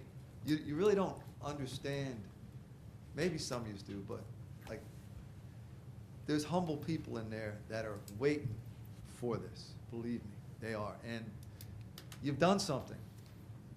You have before you, I passed out a packet. It shows that there was counterfeit money passed out in Maple Leaf Park. Council President, if I may, I have the packet here. I actually, I want to let you know, I it's not have been not passed out? distributed. No. There is information here about people, names, addresses, criminal offenses. We're not gonna have- And once I give it to you, it's a public document. I frankly. Okay, I don't- did not know, I'm just trying to, but my son was approached by the person that lives across the street, and she said, you have change of a $20 bill. And he gave it to her, and they went to try and use it, wasn't good. They went to the bank, and the bank confiscated it, said it's counterfeit money. Mr. Cancel, I have to tell you, I took a quick look at that. This sounds like an ongoing police investigation. I It really is don't- not. Well, I don't think it's. I don't think it's appropriate to be addressed in front of this council. I'd caution the council not to Yeah, address this. This is very recent, and it looks like, it looks to me like there's some kind of investigation It's going in on. the paper, whatever I got is in the paper, and. It's still under investigation? Is there when- anything? When I called the Secret I- Service that night, believe it or not, because I was stunned that. Where are you going with the conversation, though? We realize there's crime, there's drugs. This is why we're taking steps. We're trying to work in steps. We're not gonna perform miracles. It's been going on there for a long time. And we had that conversation, back in the beginning. We're working on stuff. We're continually working on things. I just want to let you know what you've really done and what No. you. what No, you- I know, mean, you approved, you're happy we did it. I know you are. Yeah, I mean, I just don't know where the counterfeit but money has. my issue is, Okay. my issue with this is this woman's been there a long time. And the police knew of this woman. They said they knew of this woman. And they were gonna possibly do something to get, but my point to the council is it fair that this woman gets to sit there, the police knowing it? Well, I'm sorry. I really don't mean to interrupt, but I think individual police issues are not what we should be discussing in a public forum. You can't possibly know what's being investigated or not investigated.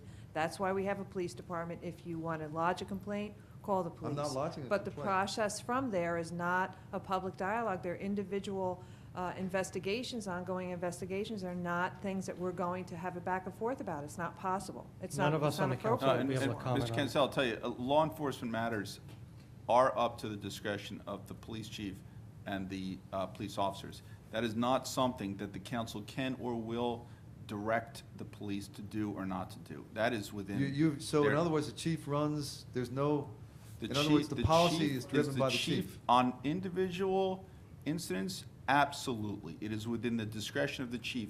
This council does not and has no authority to direct the chief on individual law I'm glad to know enforcement that. issues. I'm really glad to know Glad that, to tell because you. it's frustrating to us, to me, to know that someone sits there for years or months, can do all that damage, and I'll give you a piece of advice. If you know of a criminal incident, and it seems you did the right thing. You go to the chief, you go to the police officers, and you report it, and you let them handle it. Right. That's what you should be doing. You shouldn't come here to this governing body to address it with them. It's not within their jurisdiction to handle it. It's individual criminal incidents. Okay. Well, Thank you. thank you for the ordinance. Thank you. Anyone else from public? Is that somebody waving in the back? Mr. Finnemore. Set the clock to 1 minute, please. Thank you, Council. Victor Finnemore, No. 37 Queen Anne Road. Growing up in Westfield, the neighboring town is Fanwood. Even though it's a small town, maybe about a mile square. One of the things they had put in back in, I think it was the 80s, 90s, again, another procedure. If you're going to be a guest of that town, living, staying, family, whoever, you have to register your vehicle. You have to register who you are. So maybe as part of an amendment, someone that lives in a unit, so to say, or a rental complex, and things happen, and people meet people, hey, move in, great, let's get them registered as part of the going forward also. These are bylaws that might. Bylaws that could be Yep. updated, but also, again, getting this approved was the first step. And there's gonna be a learning curve, and it's going through, and that's what the Exactly. township needs for everyone. grants, possibilities of complex units. Maybe there's something out there that the units can apply for getting extra lighting. Maybe there's something with JCP&L. Maybe there's something with New Jersey Energy Sources that maybe these complexes that are dark, they can't really afford to spend the big money. But listen, here's a grant that may be available. You have to put these procedures in within the next 6 months if you want to approve for the grant. So now it's proactive and it's getting done versus a complex that doesn't have much lighting and they're saying, well, we'll have to raise the rent, we'll have to do this, it's going to cost us money. Well, maybe there is other programs out there that going forward, you're a landlord of a complex or a management corporation, here's where you can apply to. This is the improvement your complex needs for more lighting and safety, public safety, not just for the residents, but to officers, emergency staff that come through the development. This could be an opportunity to listen, here's the program, apply for it, get it done within 6 months. So it's a step up. Issue about Evergreen. I've been hearing it. I've talked to many people over there in the past. Obviously, this is going to be back and forth for a long time. Is there any possibility in environmental ways of a potential grant that maybe the township can work with? I know it's a private property. You can't do anything on one side of the fence, but on the other side of the fence, they do have trees. If they can get the approval or working with the board members, say, listen, we'll give you the okay to do a clearing, to put in arborvitaes, to put in heavier green. They've looked at that. That's a Yeah, township that we. It's up to the association. Yeah, I know the Association didn't want to but do that. We're- We've looked if at there's on any type of a grant that could The be in the Attorney environment. General's office says we're not allowed to use our no net loss grant on their on property. that type Yeah, of because if there thing. was some, they could just, they The have to go on the the road. Turnpike is going to put in trees, but that's That's on that side. But Probably on the inside, if there's 2017 anything by to the help time they're them done. It's gonna be alleviate, one. if there's any types of we programs that, can't do it on. it was a thought. Yeah. All right, people, thank you. Thank Have a you. Good night. Good Thank you night. again for passing the ordinance. Thank you. Sure. Come on back up. 30 seconds. 30 seconds. I have 38 Didn't you seconds say from the before. Turnpike only gave you 3 minutes to talk? Yeah, well, I got You're gonna 38 have- seconds left You're of gonna your have to write shorter 5. letters. The association did agree, right, Mayor? To put the trees in there, but no net loss didn't allow it. It wasn't the association, it Yeah. wasn't the residents. No. It was the no net loss, Right. the Yeah, Attorney it was General. the Attorney General's Just wanna office, clear that up, actually. Right. Right. 'Cause it made Yeah, it we sound got like- approval along the way, then the Right. Attorney No, General no, came no, in. I- Evergreen Woods association. agreed to it, so that's why I wanted to clear Yeah. up. Okay, No. thank you. Yeah, Thank yeah, you. with any state money, we're not allowed to use there, so therefore it turns back to the association, unfortunately. We have to use their money. Anyone else so from we the can't get public? the money. Nope, closing public. I didn't see any hands come up. And we're going to skip council comments, so good night, everybody. Happy St. Patrick's Day. We'll start with the administration table, please. I do have something brief. I was rushing through my report earlier, and I neglected to say thank you to all of the staff that work so hard and contribute so much of their time every day to doing just the best job. I feel very, very blessed in the position that I'm in, and I thank the mayor and council for that, but it's the team here of people that work and contribute that make it so easy for me, and I'm very, very proud of all of them, and I thank them for all their hard work. Thank you. Mayor? Thank you. I'd like to thank Mrs. Riley's class for giving me a thank you card for All the Places You'll Go by Dr. Zeus for Dr. Zeus Reading Day. All the kids signed it, Mrs. Riley signed it, and did a little thank you on there. Big thing, so far we've had a bad winter, hopefully it's over. We did a lot of plowing, as everybody knows. We still have money left in our snow trust fund because the council was smart enough to start a snow trust fund and have $750,000 waiting in there.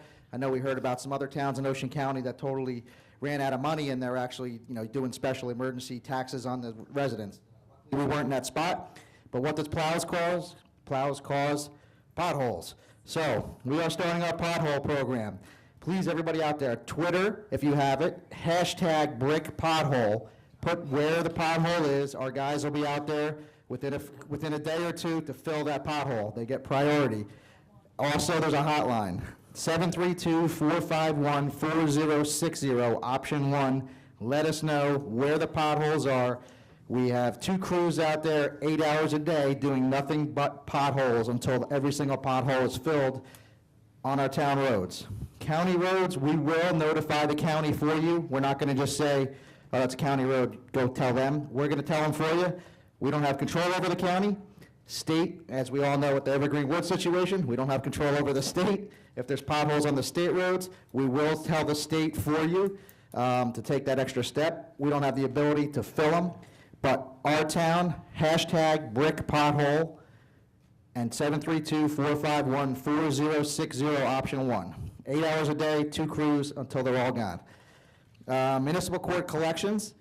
Our first 200 letters were sent out yesterday. This is something we started probably about a year ago. It shows you how slow things in government work. There's over $600,000 worth of outstanding fines that have not been paid through the municipal court system here. And so we have a collection firm going after that money. First 200 letters sent yesterday, which means sometime in May, or hopefully before May, we will start seeing money coming in. And we don't pay the collection firm. They get something above what they collect. We don't have to pay them for sending out letters. If they don't collect anything, they don't get paid. So their incentive is obviously to get us paid first. They don't take a dime of our money. We get everything we're entitled to. They get paid something on top of that directly by the defendant. The CRS program, which is that discount for flood insurance rates, Alyssa and her staff, Mike Fowler, Tara Paxton, Joanne, they've all been working hard, and supposedly we're going to be able to apply in October, which is a big step. For years, there was a non-compliant structure list, and it just kept getting added to. None of the addresses were ever coming off. We started the process last June of removing them, and they've removed, it was all the way up to 600 houses that are non-compliant here in town. It started off as only 150, probably about 7 or 8 years ago, and nobody ever tried to take them off. We got a bunch of them off, enough that they said we're going to be able to apply in October, which is huge, because once we get into that program, it's percentage off of our flood insurance for those who have to pay it. Brick Township Memorial High School Indoor Color Guard Competition. I went to that on Saturday night, March 14th. It was great to see something I've never seen before, percussion and color guard. It's not something I've ever gone to before. As mayor, I get to see some new things, and it's interesting to see all the hard work, dedication that all the kids put in to the competition, and you can tell it really shows how much they practice because they really had the routines down. Then we have March 15th to March 21st is National Poison Prevention Week. Rutgers provides free information to New Jersey residents on their poison help hotline at 800-222-1222, 24 hours, 7 days a week, 365 days a year. I went to the Seaside Parade, Ocean County St. Patrick's Day Parade, March 7th, marched with Councilman, let me take the O at the end, so Mummel. Mummelo, all right, I thought just move it over. And we marched down, and it was a great event. March 11th was the Senior Services St. Patrick's Day Brunch, sponsored by Brandywine. And that's it, 2 St. Patrick's Day things, so wish everybody a happy St. Patrick's Day. I think we still got an hour or 2 left to enjoy it. Thank you. Thank you, Mayor. Counselor? Nothing for me except happy St. Patrick's Day to all. Thank you very much. Nothing, thank Madam you. Madam Clerk, Madam Secretary, nothing? Councilman? Yes, Mr. President, thank you. First of all, happy Thanksgiving. yeah. Happy Thanksgiving. Going off nice. Merry Christmas. Short and sweet. Happy St. Patrick's Day to all. To the mayor for his budget, thank you for tonight. It was very good, well done. I appreciate that. Also, Joanne Bergen, thank you again for all your administration help, and you're doing a great job. And also, of course, I said to the Parks and Recreation, of course, they always do a phenomenal job over there, so please keep it up. Short and sweet. Again, I just want to address about our Helping Hands Benefit Basketball game. Don't forget, it's next Friday, the 27th. It's members of our Brick Police Department versus the Brick Dragons football team. It's a fundraiser for Ryan. It's for the family. I hope everybody comes out and supports the Magnota family. Again, Ryan's been, he's 10 years old. He has a pancreatic disease. Again, it's next Friday night. And I know in the past we've won, so I don't want to brag too much. Again, it's across the street at the gym East. Tickets are $3 for adults, $2 for kids. If you want to buy tickets over the phone or you just want to give a donation, please call Richard Nilsson or Robert Selfco at 732-262-1100 or Detective Greg Monarchy at 732-262-1122 with any donations to help out that family. Let's get out there. I know it's a Friday night. Get the kids together. We'll have a great time. We'll have a good fun, and it's all for a really good helping hand. Let's go out and play some ball. I'll be on the court, so I hope to see everybody there. And once again, please drive carefully, and thank you. Thank you, Councilman. Councilwoman? Thank you. I'd like to thank everyone who came out tonight to speak on the ordinance, those who were in favor of it, as well as those who made some very constructive suggestions. Tonight's ordinance is the result of many months of both the Public Safety Committee and the Land Use Committee, a lot of dialogue back and forth, what will work, what won't work. It's a start. And yes, there's room for improvement. The comments we heard tonight from the landlords who were here, based on what they said, many of which I would categorize as responsible landlords, it's food for thought. It's things to think about. We can certainly go back to the drawing board and continue to refine it. The silence tonight was deafening from those landlords who are not here, the ones who are not even making an attempt. I feel for the landlords that are doing the screenings, are making the attempt. The problem is the ones that aren't even trying. Yes, we started looking at this because of the comments about Maple Leaf. But I have to say that last summer I spent a lot of time knocking on doors here in Brick Township. It was an eye-opening experience for someone who has had no prior experience in the political world. You go into it thinking you know what the issues are all about, and you walk out with a whole different mindset. Every single neighborhood, every Saturday and Sunday from August to Election Day, every single neighborhood we walked in. And sometimes my colleagues up here were with me. One day the mayor was with me. At least one house every single day in every single neighborhood. In fact, the day the mayor was with me, there was 4 houses on one block. So it's not just Maple Leaf. It's individual houses in neighborhoods like yours, in neighborhoods like mine. I can tell you which house it is in my neighborhood. I know we've had discussions among ourselves up here. My colleagues on council can tell you the houses in their neighborhood. So it's a quality of life issue for all of Brick Township, not just Maple Leaf. Will it help the residents in Maple Leaf? We sure hope so, but we sure hope it's going to help every one of you as well. Thank you for letting me get on my soapbox about that. On another note, last week I was down in Atlantic City for the New Jersey Recreation and Parks Association annual convention. I have to get CEUs for my job, so there's a lot of classes and vendor information and whatnot. But on the second night of the conference, they have an awards dinner where they recognize municipalities and sometimes at counties. I think Essex County walked off with quite a few awards that night for excellence in different areas. So I'm very pleased to announce that Brick Township won the award for excellence in design for our new playground at Windward Beach. And the mayor was there to receive the plaque, and I'm sure we'll find a nice place here in Town Hall. But they were very, very impressed.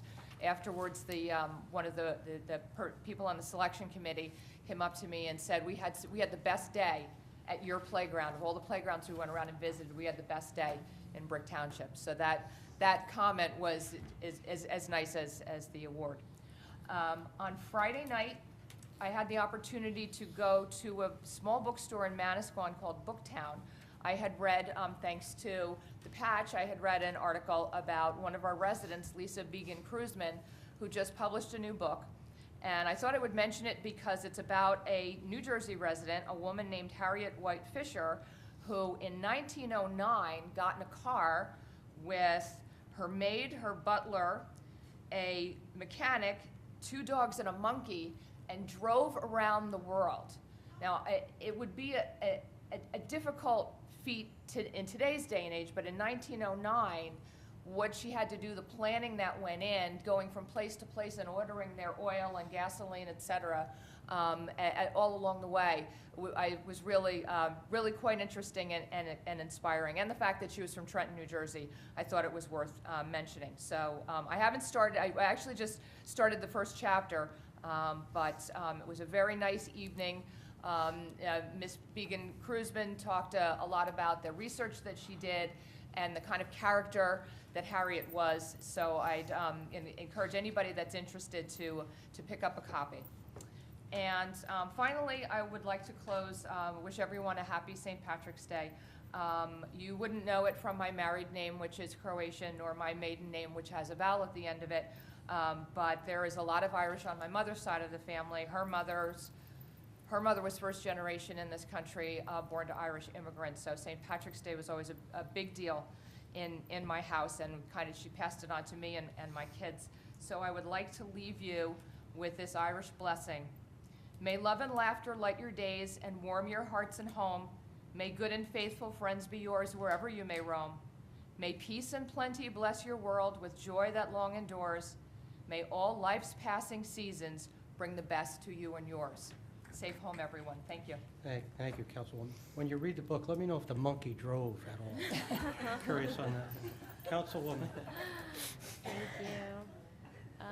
The meeting started quite a while ago, but if you were here for that part, you would have known that we had the Student of the Month presentations, and I just want to give them another shout out because I know that they do watch at home. I've gotten emails saying thank you at the comments for the end. So congratulations to all of you and your parents and teachers too for helping guide you through your educational journey, as one of them so eloquently put it. I do want to thank Mayor Ducey for coming out, explaining the budget to the residents and to the council in an easy way that we can all understand the numbers. And all of you know out there that we are available to answer questions through the budget. You can contact the mayor's office or the council office to get in touch with us.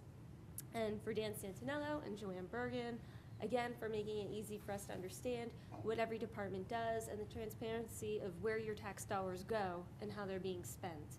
And of course, for saving money, you hear a lot of decrease, decrease, decrease as we're going through this year's budget, and that is a plus, plus, plus. I'm surprised that nobody mentioned this. It's very rare that when you're in the middle or the end that you get to cover something nobody else has. But this is a program I use and my mother, because she keeps every scrap of paper. That's too bad. Then you go first. So for those of you that hold on to a lot of paper and you need a way to get rid of it, we have the 2015 Residential Document Shredding Program. Ours is being held on April 4th, which is a Saturday from 9 to 1 down at the Public Works Yard on Ridge Road. And last but not least, I would like to talk about the 5th Annual Green Fair that we are so excited about.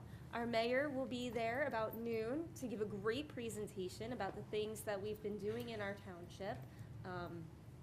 It's gonna be great, I know it. And we have a few of our council people in attendance. They'll be walking around so you can ask them questions too about what's going on. It's April 18th at Brick Township High School from 10 to 2. We have a lot of new participants this year. We have participation from the schools and the Boy Scouts and Girl Scouts. We have a bunch of clubs here in Brick that will be participating, as well as vendors for various items for sale and for food as well. We have some kid projects, so it's family friendly, it's free to come out, and you can get some great education on how you can quote unquote go green, or just learn about things that you can do in your everyday life to help make the environment around you a little more safer and cleaner. And that's what the goal is, to provide a great free family fun event where people can have a lot of fun, meet other people, and get a little education to go along with it. And I am not Irish by any means, but happy St. Paddy's Day to everyone out there. It's my one day of the year I get to wear green. And that's all I have for this evening. Thank you. Everyone is Irish on St. Patrick's Day. All right. Councilman. Thank you.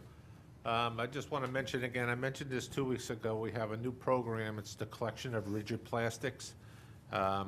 That's going to be on every Tuesday. You can call into DPW at 732-451-4060, or you can bring it down to the Township Recycling Center down on Ridge Road. Monday through Saturday, and it's heavy plastics such as plastic signs, plastic toys, the heavy plastic toys, landscape, lawn furniture. So that's one of the programs that was, it's pretty new, and you can call up and get that picked up on bulk pickup. I also want to talk about the landlord rental responsibility. As one gentleman came up, he was a property manager, and he said that his property, where he runs the property management over there, that all the stuff that he does is if there's a complaint, they call him up, he takes basically care of the whole place and all the complaints. That's what some places are lacking. They need to step up and follow get the association and control that and follow them rules. You need a good property manager in order to do that.